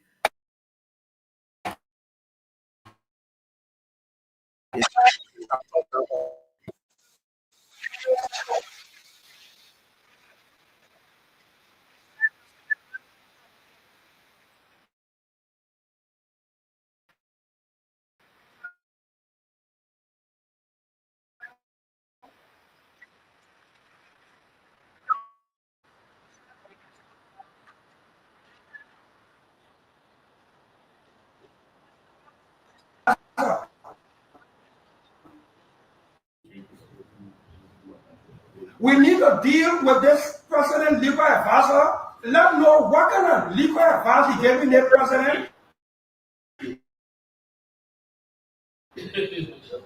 The legal plumbers coming out of the marshal. They plumber. Therefore, I'm not calling it error any longer. The president disagree with the president and the leader blanket. It's not just true like that. The law clear. The Minister of Justice cannot disagree with the president on the issues. The Minister of Justice can agree with the president. It's not just blanket. Why is the wisdom about that? Because it is assumed that not every president or no president may have legal knowledge. As example, Ellen Johnson said, prostitution is not a crime in Liberia. President Johnson Morris was Minister of Justice at the time. She didn't go to the marshal quietly to agree with the president. She did it publicly because that's what they go for. To talk about the law, you must list the Attorney General of the Republic that knows the law. The legal advisor to the president. Madam President, Madam President, distinguished colleagues, I am making a case for us to sign the legal advisor to the president. Then you tell what kind of legal advice you giving to the president. What kind of legal advice you giving the president or what before the president appoints to certain positions. must be empowered by this body to have a discussion or hearing with the legal advisor to the president, so that immediately upon our return, a report can be ready for plenary consideration. Having said that, Okay, so let's leave that, and I think all of us will listen to Senator Abraham Darius Dillon, and this is clearly going to vindicate us again tonight.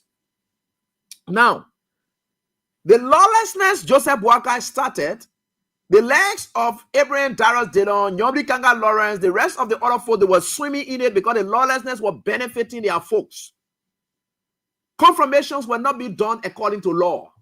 It was not even lawful to have the president include senators on his vetting team to establish. It was not even better. It was not lawful.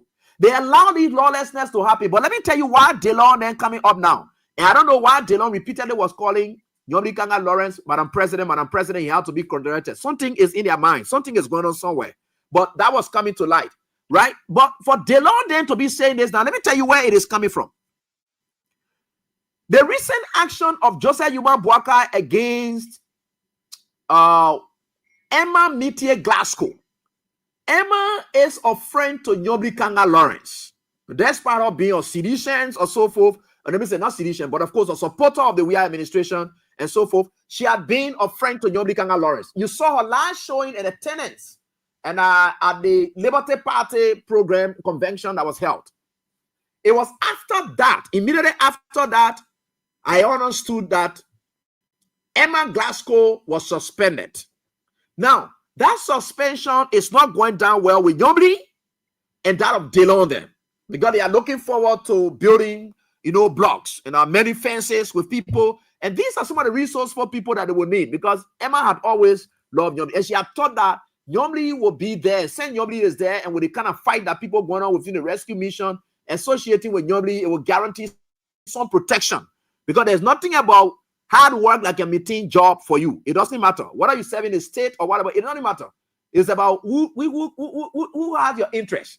So aligning with the people like Nyomri, then she thought that she was being guaranteed a position. She still lost it.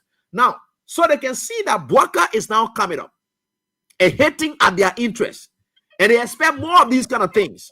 So they are now erecting the checkpoints to say, look, the legal advisor, they don't want to openly come up to blame Boakai like they did to George Weah. What they said, George Weah knew nothing. That's why the recklessness were going on. George Weah knew nothing. That's why the country's economy was in the toilet. George Weah knew nothing. They went straight to the head and they were dealing with George Weah on that. Now that it is happening under their watch, they know that they are not provided oversight over the periods. If you listen to Dillon, well, Dillon is telling you that it's not that we're not being exercising oversight, but we need to do it more. He's acknowledging that they had not been exercising oversight. It's haunting them now. This Emma thing is getting to them. That's why they say they're calling for legal blunder. Over 1 year, they say legal blunders for the mansion. Is that not an insult to the mansion? Well, these are issues that I want you to look at. Prince is here. Medicine is here. What's your take? What do you see beyond what I see? That is where we are. Let's hear from you, Prince, first. Sorry. The first thing here is Dillon is not someone who is sincere. And like you said earlier, these are all just vindicating what we told the Liberian people yesterday. That your interest is not what these people are advocating for. They are advocating for themselves. The first place that we raised the red flag was when Boakai reduced, a prestigious house, the House of Elders, to his committee to vet people who they were employed. So we felt that people who should be questioning the credibility of people who will work in the executive are today on Boakai's committee to recommend people. And what we saw people like Darius Dillon, Madam Nyomri Kanga Lawrence, infusing in the list people of their own interest. Now, today what is happening is just an indication to show that hell is breaking loose. It's just an indication to show that the place that thing reaching now is like all monkey who unte, everybody now they on their own. The law is complaining not because of the wrong thing. He is only complaining because his interest is being tampered with. These people are not noted for speaking on the Liberian people behalf. They are not noted for speaking on the Liberian people behalf.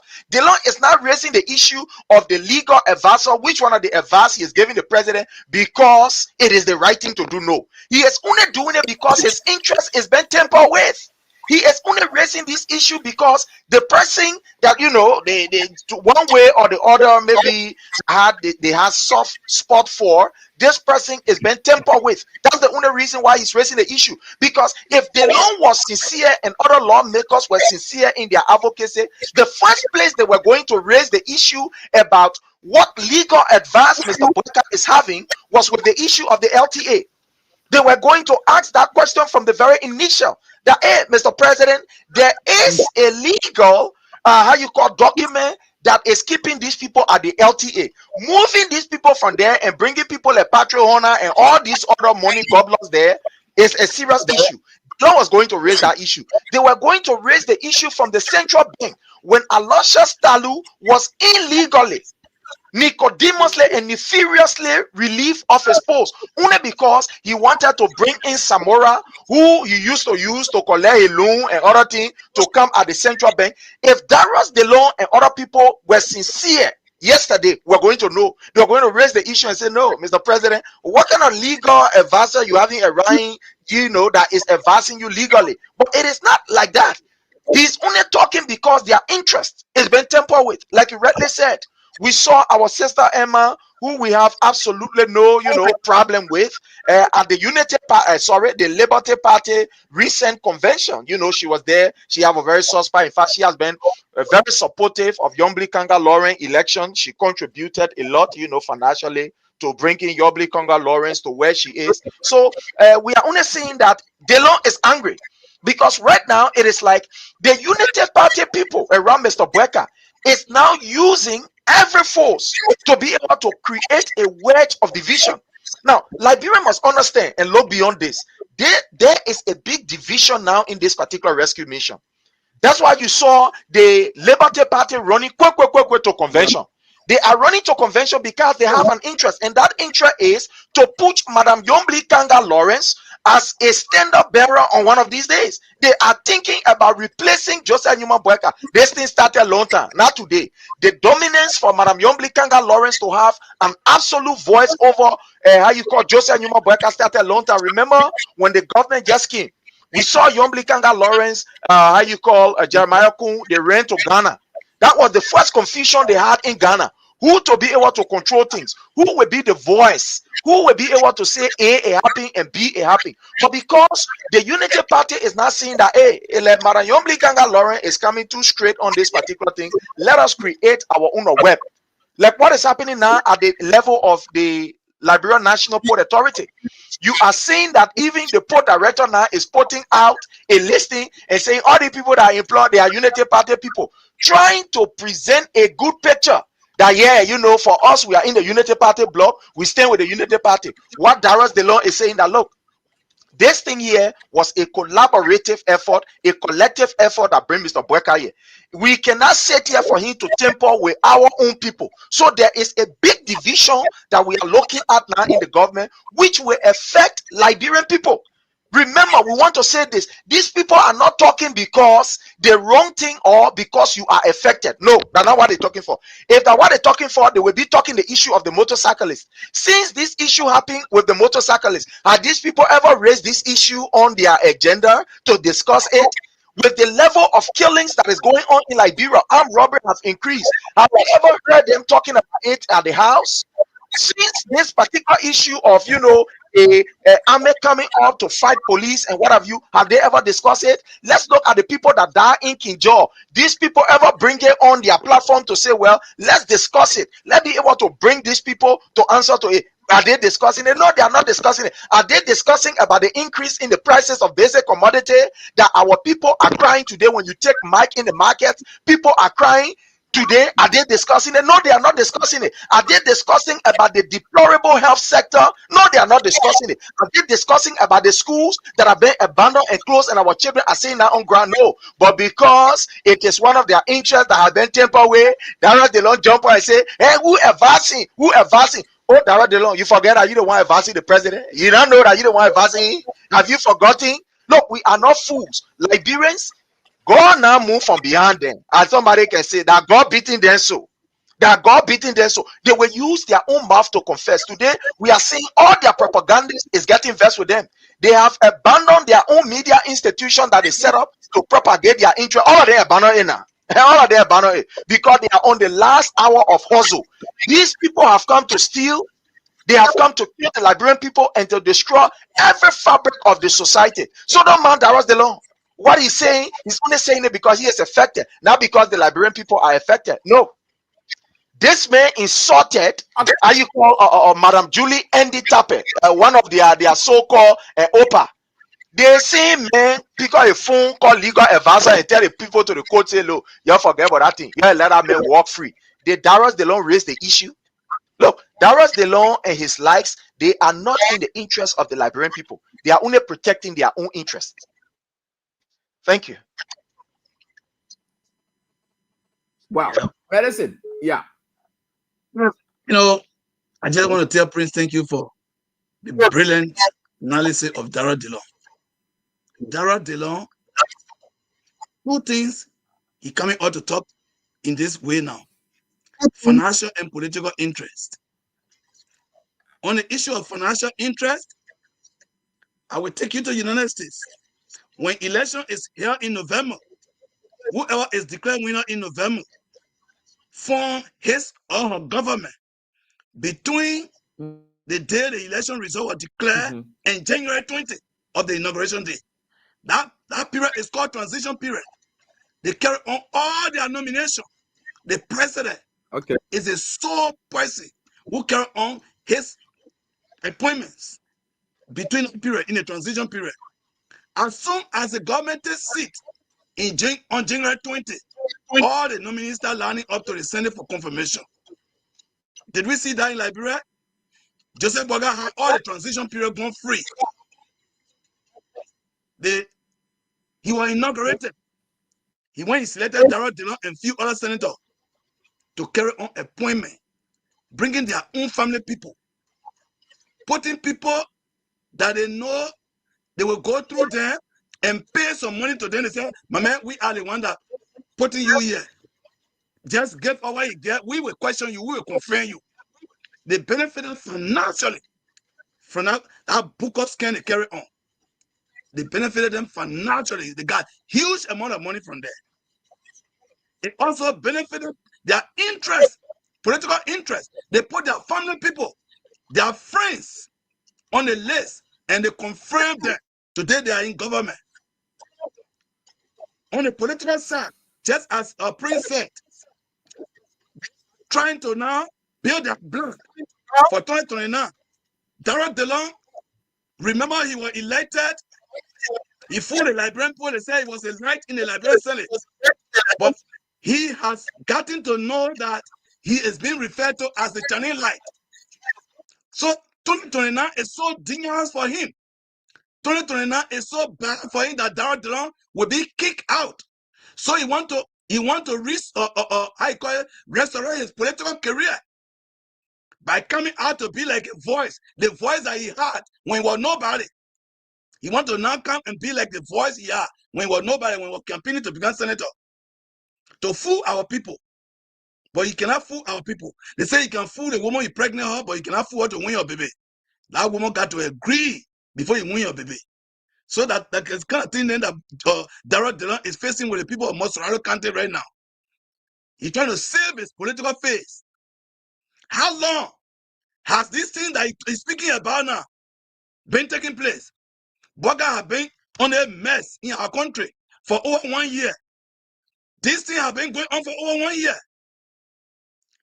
All the police brutality, the execution of innocent people by Liberian National Police. The Kofi Wolves, that one gets to reply with him. Who at one time human rights advocate in Liberia under the so-called Cali JPC because they wanted to gain international sympathy by putting their mouth behind Chuck Taylor. Is the national security advisor to Bouaka see the condition of Liberia? Has Darrell Dillon been a man? Has he been ever a man enough to invite Kofi Wu to say you are the national security advisor to the president? This kind of thing going on in the country, a posing or security threat to our peace. Have they ever invited Kofi Wu? When we saw the police dead, the 2 attacks we saw the Liberian National Police, Global Command dead on the CDC headquarters, which could cause Liberia to go back to the dark days. Did they invite the police director? They did not. Is this something new that you just getting to know, for which they are inviting people now to come to appear before them to answer questions? This has been happening for over a year. So to me, he's doing it to cover a political career, to save a political career, and their financial interest that they already benefited. That's why they are saying this kind of thing now. They benefited from these things. They got money. They planted their family in the government all over the place. Where in the world you will see senator making nomination on behalf of the president? Where in the world? Where in the world? This is 3 separate branches of government. Executive is different from the Senate. And you, the Senate, the president can carry on a nomination. You got a right to disqualify that person based on your judgment that the person does not work to take on a tax in this country. How can you be the one nominating people? Then I'll sit down, go and face and come and face you to qualify them or to disqualify them. Where have you ever seen that? So the man is fake. The man is fake. And people should be enough to know this guy. He just want to use the people. The same way they lie to the people, and he begins senator, and he knows that 2029, time is going to run out. Time is running out for them. And people have realized and calling Chinese light in Liberia. So he's trying to save his face. But it cannot work for him. It will not work for him the way it worked for him before. Before, when I think I make it happen for him, there were 4 strong political parties that were in alliance. The CPP, that they campaigned for him against the ruling party. They want bring to power. Now that cannot run on your own as individual and go anywhere, even 3rd place in the most country. He can't. But it's not coming, Musa Benete, Brenda, you all campaign for that man. Come in, Senator. With the way he has conducted himself with the people of Maserado and also the people of Liberia, he can never be re-elected. He's scared. He's seen the stars. The stars are written on the wall clearly. Even if you are blind, you could see it. That's why he's changing the tune. Thank you so much, Wow. AB. But we can only yeah, I know. We can only say that, but we want to see Dillon's own point he was pushing was clearly stated. I think he's more focused on the tenure positions, the way the tenure position things are happening. Though there are other issues happening in the country and that they will have looked at and that they have overlooked and the oversight will have touched as well. And there is nothing coming from there. They said the legal advisor. Now, you got to ask me and you got to wonder why they are not including the justice minister in the wake of all of this, because the justice minister has a role to play in all of this as well. Why didn't he mention the justice minister, but instead he's more focused on the legal advisor? We care to know that. Yeah, let me just cut in a little bit. There is no sincerity in it. There is no sincerity. Okay. How long since when Boga got a returning position? Boga got a returning position through some kind of book suspension. The people went to Supreme Court, they won their case, and Boga still removed them and put people there. And so the people he put there, he sent them to the Senate and then confirmed them. Were the people that Boga replaced those tenure positions, were they rejected? Were they rejected? Yes. Sir. They were never rejected. So that was why they were rejected. We know that they don't get ground. They are in the interest of the country and the people. They're not rejected. Yeah, Medicine will understand that. But my question now is why didn't he include the justice minister? Yeah, Prince, you were coming. You know, why he left the thing is, the reason why the justice minister is not included, in my view, I believe that the justice minister is almost like a puppet who they have observed that is absolutely doing nothing, or his word is not taking effect. He's not been listening to, or maybe he's just there as one puppet who maybe just holding the position, while everything is being controlled by the legal advisor. So basically, it's almost like if you look at what is happening and from the issue that the law is raising, it's like it is the legal advisor now that is usurping the function of the justice minister. So the justice minister is just there, like some kind of figurehead, whatever that happens, it is the legal advisor that will come and say, look, Mr. President, this is what's supposed to happen, this is what's supposed to happen. And we said it from the beginning. And that's the reason why some of us, we caution, a very brilliant counselor. Why the should I'm dissatisfied, but I will say that this man over the period has lived a very good life in the private sector. He has been void of politics and whatever. That's why we caution him that look, taking position from these people will only dent your character. The hard-earned, prestige that you have had over the period. I mean, serving as in that prestigious position from the law school, somebody who have built your character. We said it from the beginning. And now what is happening? They have kicked him on the side. So, like we said, there is a big division now in the party because people know that Mr. Boyka is now well. Anytime, he could, without, we now wishing and praying for whatever. But again, that's the reality of life. Age comes with its own, hurdles and responsibilities and bottleneck. So right now, the people know that Boyka is not really in charge. So the man who is the legal advisor now is now, quote unquote, the one we say the de facto justice minister. So that's why the law is not even referring to him because the law know they want one part. We can't get any good thing from him. They want part that just so say one, so say or anything that people say yes, I agree. So I want people Oxford to where just sitting down there, don't want to get himself messed up with this kind of thing. Because remember, as I speak to you, very soon Liberia, how you call human rights will be coming up. And I can say this on the show for sure. Mr. Tue, Councillor Tue, if he is not careful, will be one person that will be sanctioned. So if you see now, he is less involved. When last have you seen this particular justice minister speaking on issue? The last time that he spoke, he told us that thing is going downhill.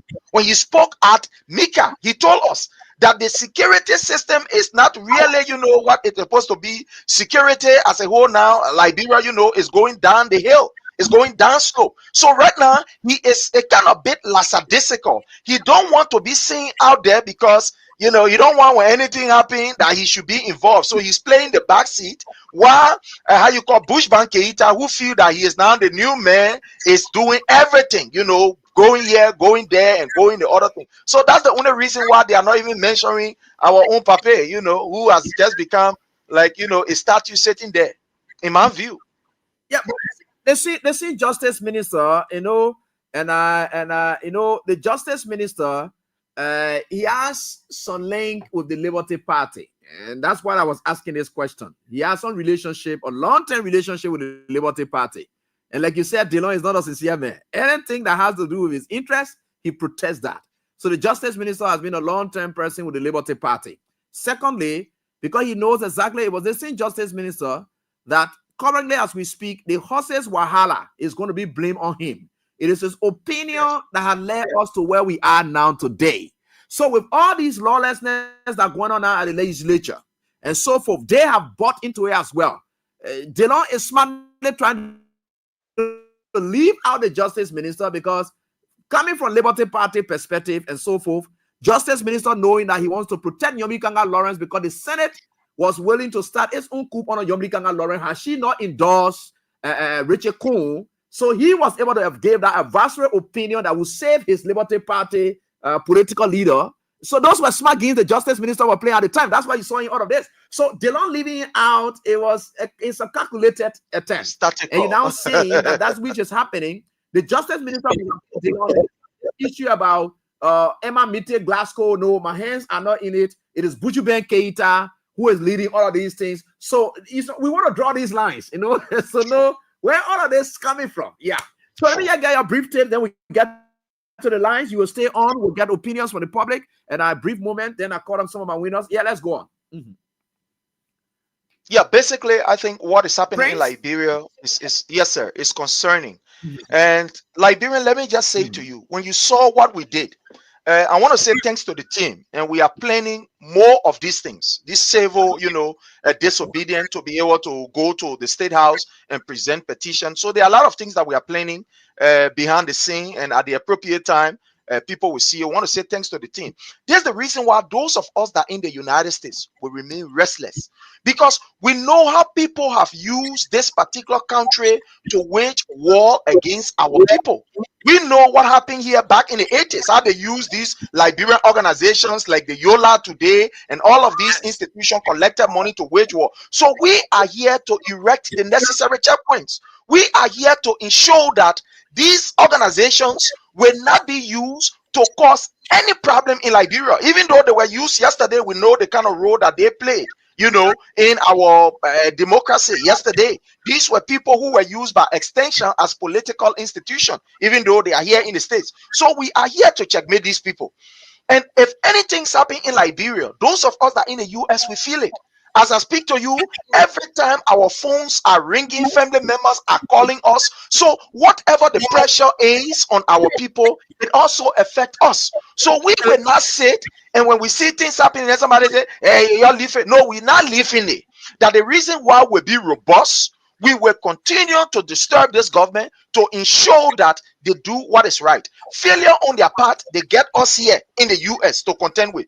We are not going to any ambassador to present issue. We are going to the people who makes the law, the people who can be able to affect things, the people who can be able to make things happen. These are the people we are having direct interaction with, and we'll continue to raise the issue of the Liberian people relative to how the government is leading, disrespecting the rule of law, how security, things are not well in Liberia. The cost of living is just very hard for our people. What government officials are living in luxury. We will continue to raise this issue, and more of these are coming from us, especially here in the US. We will ensure that these people are embarrassed and disturbed democratically through the legal process. Okay. All right. So that's Prince Sheriff, and we have Medicine and Yadulo and K Yadulo. They are here with us, and so let's just get to interact with the public a while. We have roughly 15 minutes to interact with them. Then we get 10 minutes to our guys to just wrap up. Then we'll be out of here. So we'll be leaving roughly about 10:15 or so forth. Okay, so let's get on to the lines and interact with you. The numbers are there: 07723 223-9933. That's the orange line, and the MTM line is 086 304497. Then we have the female line, exclusive there for females, and 0777 980375. I will be calling you our winners, and who got their 25K here tonight as well. Let's get on to this first caller. I'll get to one winner as well. Hello, how are you doing? I know, brother. Yeah, please go on. Just a minute. Yeah. Yes. I want to bless God so much for your liberation. Mm. When we were telling Liberian people that this light is not a good light that will shine, Liberia. We were taking it a bit of fun. The other day have been silent today because their interest is being diminished. But my brother, I want to tell you that you will never bow down to any golden image. Because the children missionary Benego, they said, King Kobunelaza, I will never bow down to you because of the evil that you said. Okay.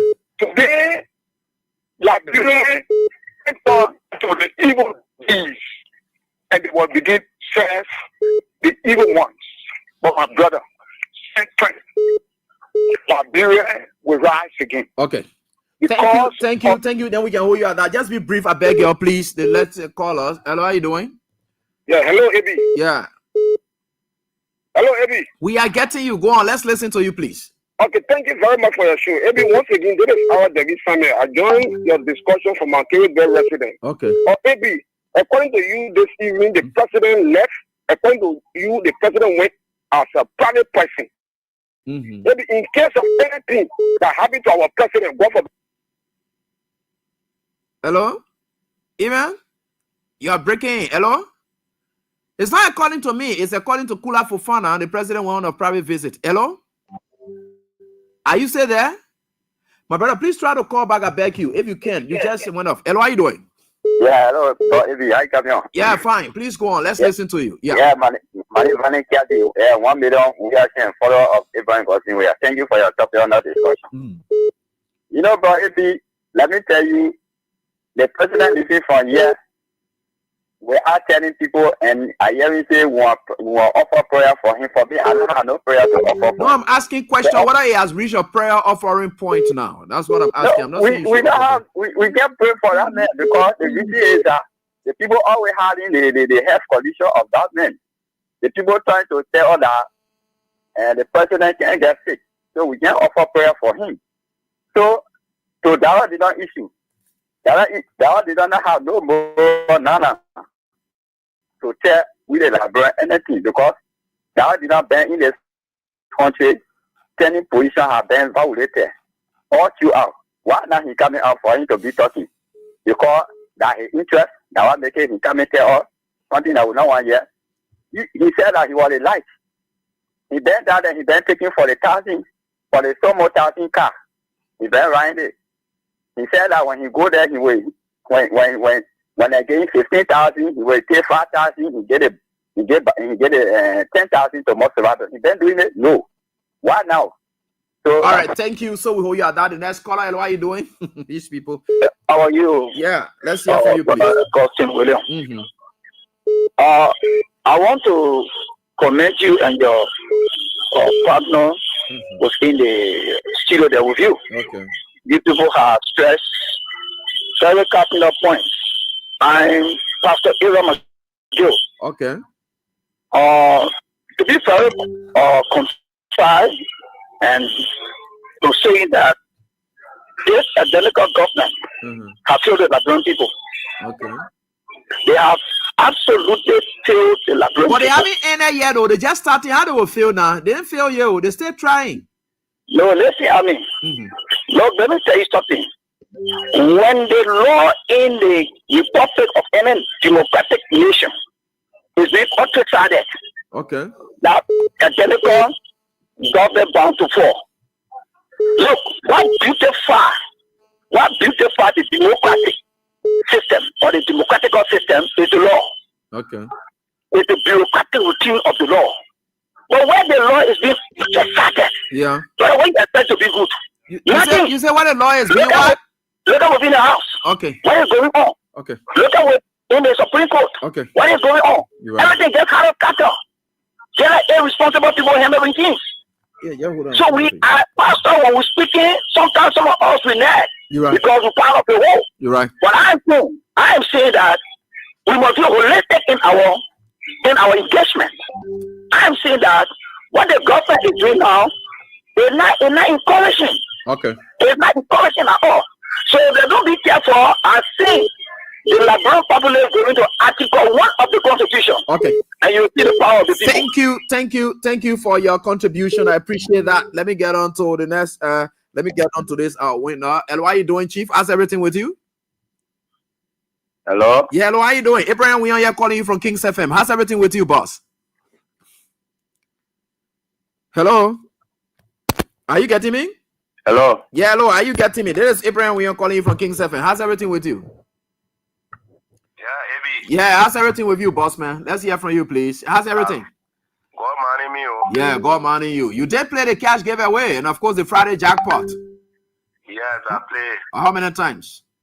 3 times. 3 times. What's your name? Mabodo M. Swa. Mabodo M. Swa. Your first time winning? My first time on your show. Wow. All right. And congratulations, my brother. And at least you got something. Thank God money you God is providing for you. Yeah. Congratulations. You won the 25,000 and you're one of the winners. Yes, thank God. All right, Mabudu. All right. So he said the first time. And here, and of course, he's one of the lucky guys. So let me get on to the female line as well. We'll try to call on another winner again. And right here. Hello, how are you doing? Yeah. Let's hear from you, Mama. I tell what brother and take you on our side. I don't feel for all on our side. Well, yeah, for all on our side. Yeah, we are feeling. Now, for we feel it, we are feeling the calamity report video, and I see. That is for all on our side. So let us, you got to pray for your president. We don't know what the president is now, so you got to be praying for him so that you know where he is. Through that one. Huh? Hello? Okay, so let me get here. She goes up. Hello, how you doing? Yeah, Eddie, how you doing? Yeah, fine, boss. Go on. Let's listen to you. Yeah. Yeah, this is Africa Malo calling from Palo. Malo, let's hear from you quickly, boss, man. Yeah, Eddie. No, Eddie, if Kula Fofana, if she ain't what it work, let she forget about it work yet. How? The press secretary. How? Because Kula Fofana, she really learning on the job. Why? She know the job. Why she will say the president go for a private visit? Look, that the man we elected, that position in. It's not a farm position. It's not a factory to say the private man. The money that he's using to go Ghana or Turkey, that public money. So anything he do, let the public know that taxpayer money. Could have Fofana learning on that job, let you resign. No, but what they told her to say? You working with somebody, the president, you say they want here. What do you say? You want to say your own thing? No. This is that office that she the one in charge. She the one. Yeah, but what they tell her to say is what she will say. She's mouthpiece. She is mouthpiece for the president. So what the president says is what she will say. So she ain't got anything to say on her own. The whole thing. If the president said that and tell her, then they say that the finally they say. Why don't you lie in that for? Okay, so we'll now check on it and see who's sick and what it is. But again, we hope to hear from the office of the first lady and hear more on the whereabouts of the president. Yeah, let's hear from you, ma'am. Hello? Yeah, mama, let's hear from you. La Keba from Bapolo District 1. Bapolo District 1. Let's hear from you, please, mama. You know what, AB? I want to ask you, how pay my own tax? No, it's on the 9th. They'll be launching it. They're launching it on the 9th. They're launching it on the 9th. Where in Bapolo? Yeah. Where in Bapolo? They said they're launching on the 9th. So just watch out. Yeah. What place they launching there? They will launch it here, but they will reach you. Okay, if you know what, well, I want to pray. I'm going to pray for you. I pray for Joia. Or I pray for the woman make a be on the radio. Let me pray for them. But me, I can't pray for Joseph Baka. Because you have we can lay after them. You see, every day I can hear for you. All the radio station I can hear. But every day what you have Baka, the thing why the medicine where they are the medicine you see. So I can pray for you. So thank you. All right, thank you. Hello, how you doing? Yeah. Yeah. I am on focus. Mavode, let's hear from you quickly. Yeah, Eddie. Why somebody must pray for somebody who will work with the devil? You want to pray to God, but you can't pray with the devil. The point you need for somebody to pray for him, and the king, the way they drink Liberia, God will punish him because the people they just stealing Liberia people money. After they say that I was stealing money. But the money they stealing from Liberia people, God will punish them. They will get it paid one by one. Like now, my son wants to. You know how many people care that they not in the country yet? And he goes a bar. And he wants to. Let it wait. Because the time finishing already, that long level waiting for. He will go back on his front. They must forget about Liberia people. Let them just steal Liberia people money. But God will punish them. Thank you, Mama, for your contribution. Another mother comes in. Hello, how you doing? Yeah? The Error Council. Error Council. Let's hear from you quickly, please. Yeah. You see, I want to live bread for our more. You see, I suffer. Everybody suffering. But the kind of man we pray for. No, we just want to know a whereabouts. We're not praying for. Just don't know a whereabouts now, so that they will be okay. Let it be well. Like they say, you go in the air. Anytime you walk out, you can't. Not concerned about wicked men. I get feeling for people. Thank you. All right, thank you. Let me get on to this one here, and let me try to go on our windows again. Hello, how you doing? Hello. Yeah, let's hear from you. Yeah. Yes, Sabu, let's hear from you, please.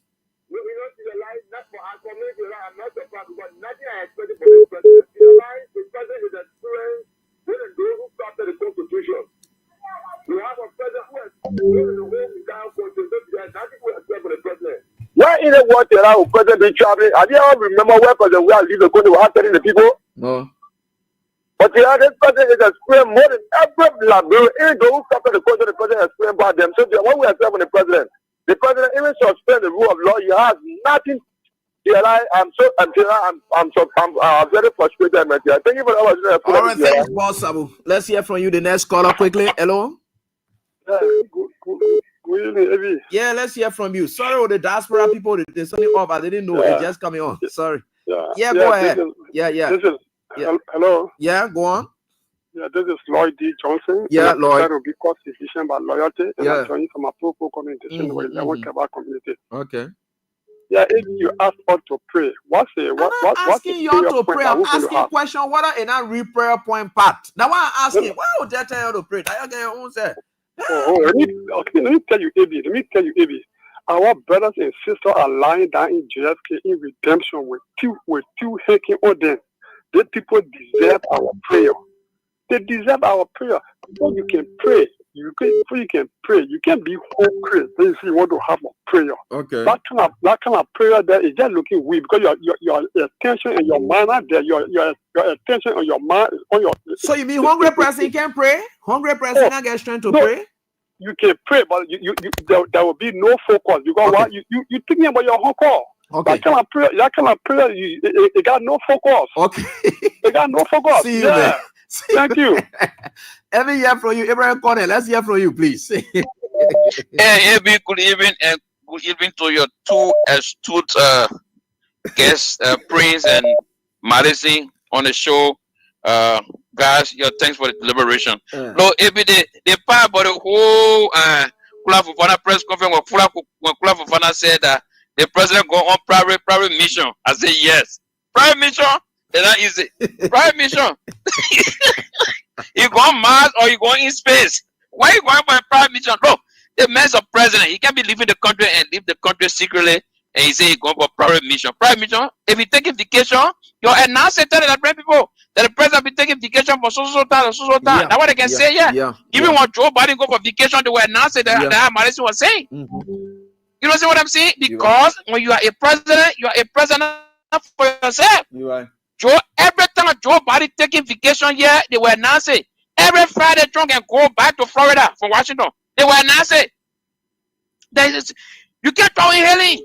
So, why Joseph Boga started, and that why you will end, that what Madison said. The city in the campaign, you know that the city, brother. So, hey, I wish you good luck. I know people are crying, but they don't forget it, man. They don't like Prince just said. They hating they don't their corner. They hating the corner. They hating the hard partner. So they coming on and they talking. They hating they don't there now. So they don't like it. So the part that the result they don't talking. They don't not talking about the motorcycle. He said he pressed the police, to stop the motorcycle from coming to Central Morovia. But the party hating now, he hating they don't know. Oh, we advising the president. You don't know we advising the president. They don't say you are advising the president. You're the chairman on foreign affairs. You understand what I say? One of the most important committee in the parliament. So so you know, man. AP. Okay. All right. Thank you, brother. Thank you for your contribution. El, how are you doing? Hello. Hey, Abby, how are you? Yeah, I'm fine. Please go on. Let's listen to you, please. Hey, this Leo. Yeah. Hey, Prince, what's up, my man? But look, Abby, man. Why President Boga acting that we Liberian we are so hateful to the point where if he tells the nation that he's going to be by his wife at her bedside to console her. Why would he think Liberians will oppose to that? You see the secret business? I keep telling you, bro, AB, this president is not in charge. This guy here said he's sick. His wife is slowly, something is happening to this woman. Go be by your wife. No, Liberians will not oppose to that. In as much we want the best for our country, we are human beings too. To understand that you gotta go be near your wife. Yeah. On the executive marshal side, your wife is sick, you go see her. Liberians will be that evil to say no, you can't go. That's why you're not taking care of the health system in Liberia. To fly overseas, now you gotta go fly in the net. You see what I'm saying? But AB, you're right. But with Delon there, we already understand Delon and political career finishes small. So they're finding places to go creep. But the truth shall expose these guys. You're right. You're right. I thank you for the show, brother. Take care. All right, so let's get on to the next call right here, and this could be. I know, Edmond can be trying hard to come through. Hello, how you doing? Yeah, I'm okay. Good evening, everybody. Yeah, let's hear from you, boss. My name is Joseph I do join you from Mochita, Swelaga District, Bombing County. Wow, let's hear from you, boss man. Thank you, Epi. How baby? She's great, oh. Thank God for life, boss. Okay, to the issue. People, Epi, that God will bless you people. And we pray on the whole month Ramadan. Okay. Yeah, into the month. Okay. We are praying for you. Pray for your family, pray for person of this country to be rescued. Okay. Because we have rescued them. This is not a real rescue though. The issue about this guy, that don't get no more. People that don't get no more. That don't focus on that. Why now? So what made you think people can change? What made you think he can change? Maybe he has changed. He has repented and he's ready now to do things for God, to do things for you people. People, it is late. It's late for that. It's totally late. Look at the kind of levels that are going to the country. Look at Kura for fun. I agree with that Kura. She's already on the job. Why is on the job? The person you're under the Constitution mandate. Every step you take on the country, the citizen need to be aware. We go private. Where is our president? It's because the situation is embarrassing for us in the nation. Where is our president? Where is the private president, private jet? And you're not doing education, so public the people to be aware. You guys are joking in this country. You have to be careful of our country, man. We thank God, thank you for our speaker, Geneva Kofa, man. We thank you so much. Let God bless you. Thank you for forming a time. All right. Thanks, boss, for your contribution. The next caller we get to here. Hello? Hello, Efren Gosti. How are you doing? Yeah, I'm fine. Please go on. Let's listen to you, please. Okay, this is Sneaky Kruma. You are called Diva Sneaky, calling from Red Light, motorcyclist. Yeah. Hello? Hello? Yeah, go ahead, Sneaky. Let's hear. Yeah, thank you, Ebi. I want to say people are saying I should pray for this first lady, right? But they forgot it. They talk about money. They ate the money, right? They didn't know that we can sweat for the money. We pay our tax to the government. They took the money and used it. Then they tried to bang up and go on the street. When they were saying yesterday, Joel should die praying after them, they were not praying. There you go. That kind of prayer, you pray. Even the Muslims are going to pray. The Almighty Allah can't even answer that prayer. You pray even for your family, your other friends. They will pray for you. Amen. So who pray evil for anybody now? Who pray evil? Who pray evil for everybody? For anybody? Thank you. All right, thank you. Let's show you that. And let me get on to the next caller quickly. Hello, how you doing? Hello. Yeah? How you doing, Eddie? I'm fine, oh. This is a record you brought up. Better see refer to me as Johnny Hackman. I call you my comfort in Robert Christopole. Yeah, Johnny, let's listen to you, Chief. Eddie, do you think negative and positive can work together? In a hard current can battery can go on the side, get negative pole, get positive pole. When they come together, yeah, but the Bible told it's not for him to dance with the devil and you dance with the devil to reach the far. Okay. How can we call it carry God into him now? Tell me. How we going to carry God into him now? So let me ask you a question. You will not reach in your time to really pray for the stability of this country and the whereabouts of your leader. Have you ever heard people saying you got to pray for your leaders? Why you can't pray for the other leader? Eddie, we hungry, Eddie. Again, you can't be hungry and do anything. You can't be hungry and do anything. The leader said, "Now name me well for the citizen. How will we pray for them?" Eddie, we just pray for the leader, not me well for us. And the leader already get killed by way of the devil. You Christian? You Christian? You Christian? You Christian or you Muslim? Well, okay, no problem. I'll leave you guys with that. Hello, how you doing? Hello, how you doing? Nobody will hear my prayer. You don't see people fasting and praying before? Then you're going to talk about hunger. People can't do what they call. You're not being fasting and praying before. Hello, how you doing? Hello? Okay, let me get on to this one, and then we just speak and from here. Hello? Yeah. Good evening, Eddie. Yeah, how you doing, Thank you very much. This is Spencer Mohammed, and I call from a purple corner, Town Coastmoon Hill, Western community. Mohammed, thank you so much for joining us and getting ready to pray for our president. Yeah. Yeah. Eddie, thank you very much. Praying for president is optional. Okay. You know, what goes around comes around. Okay. Those guys that are in power today, when they were in opposition, nothing good they saw over the 6 years, Eddie. Okay. Some of them were even praying that President Weah, God forbid, to die in the Hassan Fadiga, we play his voice. The man said, on record for that. Some of them were even saying, Costa President Weah, that one day should wake up and hear that this man is there. So first of all, how should we pray for that president? And maybe one of the things that is very reflecting my mind is this.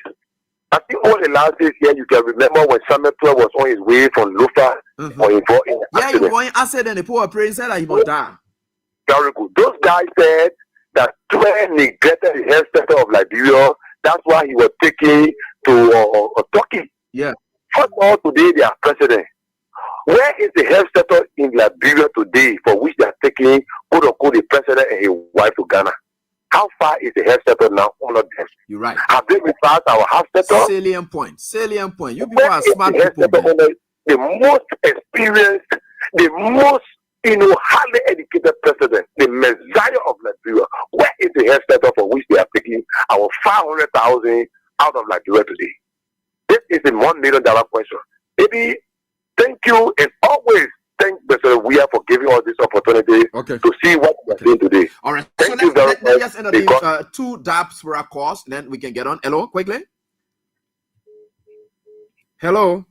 So let's do it as fast as possible. Then we get to okay. So I think we can do this way, and then we get on to our next line of I think we can wrap it up here. But let me try to entertain one more winner quickly, and the rest of the other winners will be caught up. And as we go on right here on this very die, we are certainly getting there, and with God, all things are possible. All right. So this is it right here. Prince Sharif and that of Medicine K Yadolo. They are right here with us. 088 088 and 77. Yeah, 0887733 and 232. Yeah, it's your time now. You can certainly make sure that you get there. This is Diaspora Core, and we always said it. When we say it like that, we mean it. And we said 25,000 is what you'll be able to get. We have gotten it, and that is what it is. When we told you, that is what we are able to do, and that is what we are capable of doing. But we get on to our guests now as we try to wrap it up with them, and just give each one of them 2 minutes each to just wrap it up. I think most of the callers, and I can call with them, but maybe it's something that they left back that they need to say. Just in the split of 2 minutes, we can get that done and we'll wrap it up. Hello, how are you doing quickly? Hello. Yeah, hello. Yeah, how you doing, Papa? Abraham, we are here calling you from Kings FM. You played a Friday jackpot? Yes, I played. How many times you play, Chief? I played six times. Okay. You ever played one before? Yeah, I play one. I'm sure I win before. Okay, good. So let me say congratulations. Your name again? Adam Akane. Congratulations, Chief. And you've just won again. So congratulations. Okay. All right, Adam Akane. And of course, we're certainly getting there. The rest of you will be caught up. And as we are now going, Lawrence K. Loden, I had wanted to put you through, but again, time has caught up with us.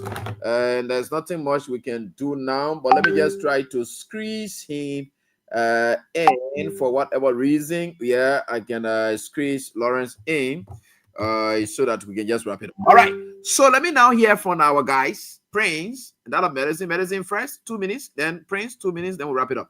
Yeah, medicine. Thank you, Kevin. I think our last topic was not discussed, which was about McCarthy. So we'll use my 2 minutes on it. Yeah, the McCarthy issue. Yeah, so we'll get down another day. Yeah, it's a whole discussion because it's a huge concentration there. We'll discuss it. Yeah, sorry. So my people in Nima County, the Vice President of Liberia, Jeremiah Kun, his so-called endorsement of Saint Koga today is a zero. It got zero impact on our election. we'll get to that medicine. Can you please leave that alone? I beg you. We'll get to it. Close on what we discussed. Okay, Yeah. okay, thank you. Thank you. Okay, fellow Liberians, I just want to say to you that the issue with Joseph Boakai, we knew, those of us in diaspora that started following Liberian politics from the 80s, we knew who Joseph Boakai was. Joseph Boakai was corrupt. He was fired by 2 different Liberian presidents for corruption from the Ministry of Agriculture and from LPRC by Amon Sawyer in 1991. We said it to you people. We said this man, nothing here ever presided over that yield fruitful result. We told you people. But bulk of people that were born in the 90s that know nothing about Boakai, you didn't listen to us. But you are seeing it for yourself. The latest one that you should have known better from, Joseph Boakai presided over the CPP. That the stewardship went across every political leader of each of the 4 parties. The moment it got to Boakai, CPP went in disarray. This should have been a clear lesson for you people. You took our country that was on the right path and give it to him. And you see how our country has scattered today. How Liberia has no international recognition. By this, I mean, no foreign government is giving a penny to Liberia. No foreign investment has come to Liberia. The thing that they campaign on that they were going to bring to Liberia, they were going to bring investors, jobs were going to float, every Liberian were going to get jobs. Not a individual has come out from anywhere in the world to come and open a company in Liberia. The last they ran on has not catch up with them. This was a job where we were wasting Liberian poor money by traveling on private jet, going to these places. Joseph Boakai in 1 year, according to statistics, he had traveled in 1 year foreign trade more than any Liberian president ever in our country history. And today, the health system in Liberia is underwater.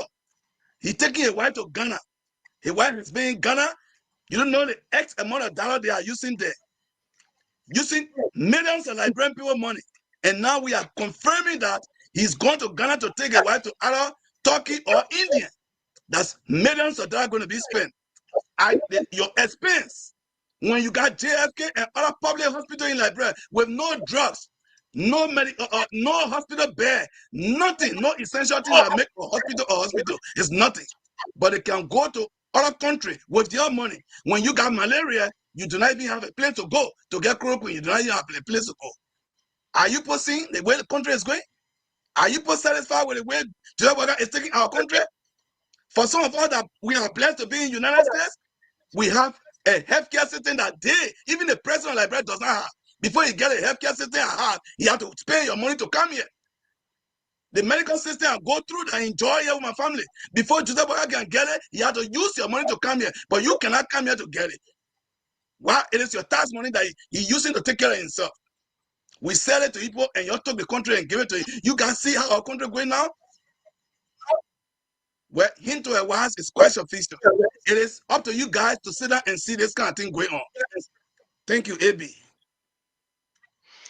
All right, Prince Sheriff, we can now wrap it up. Thank you. Yeah, fellow Liberians, again, I want to say thanks to each and every one of you for your continuous efforts to ensure that you bring this government feet to the fire to deliver what is right.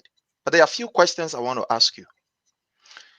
Yesterday, the people talk about the bread and butter issue. My question to you is rhetorical. You don't have to answer this question. Liberians, are the bread and butter issue now solved?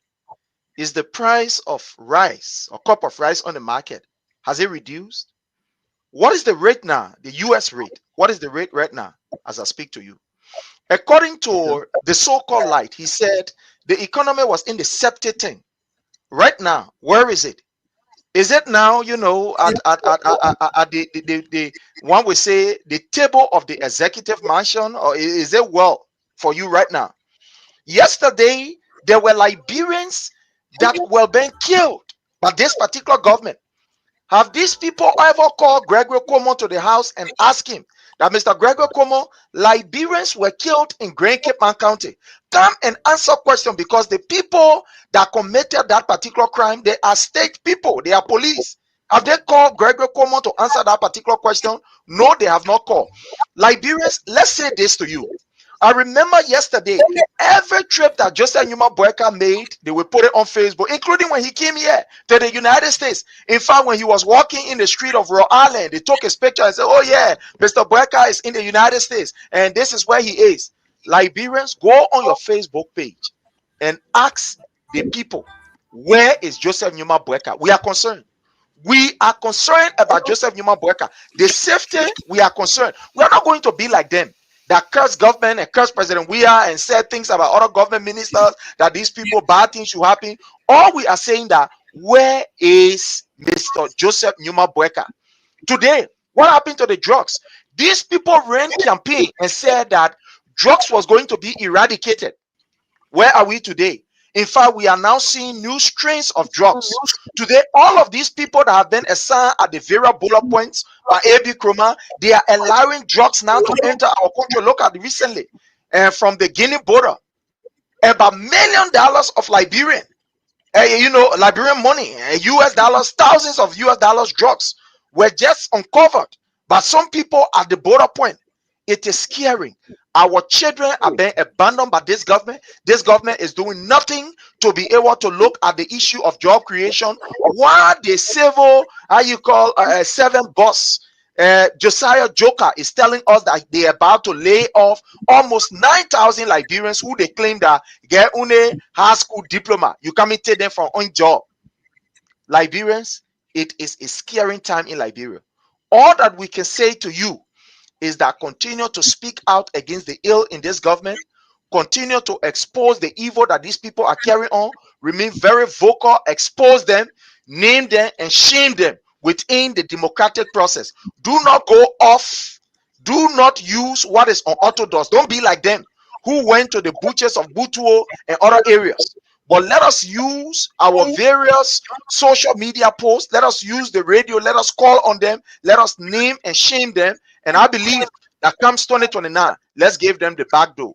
Thank you, my brother AB, for giving me the opportunity for sharing the platform with you. Thank you so very kindly, and we are privileged. Oh yeah, it was quite a great privilege that we enjoyed as well being with you guys, and I think we're going to have more of these kind of conversations together and to make our country a better place. Thank you so much to you, Medicine, and that of Prince Sharif, and thanks to all of you, our callers as well. Those who tried reaching but couldn't just go through, you also helped in making this nice edition a success. So until we are back here, God willing, next week with another edition of the show, do have for pleasant weekend. Stay peaceful, calm, and let's pray for the best for our country. Why it is true that all is all. Thanks so much for being there. Do have a pleasant time. Bye-bye.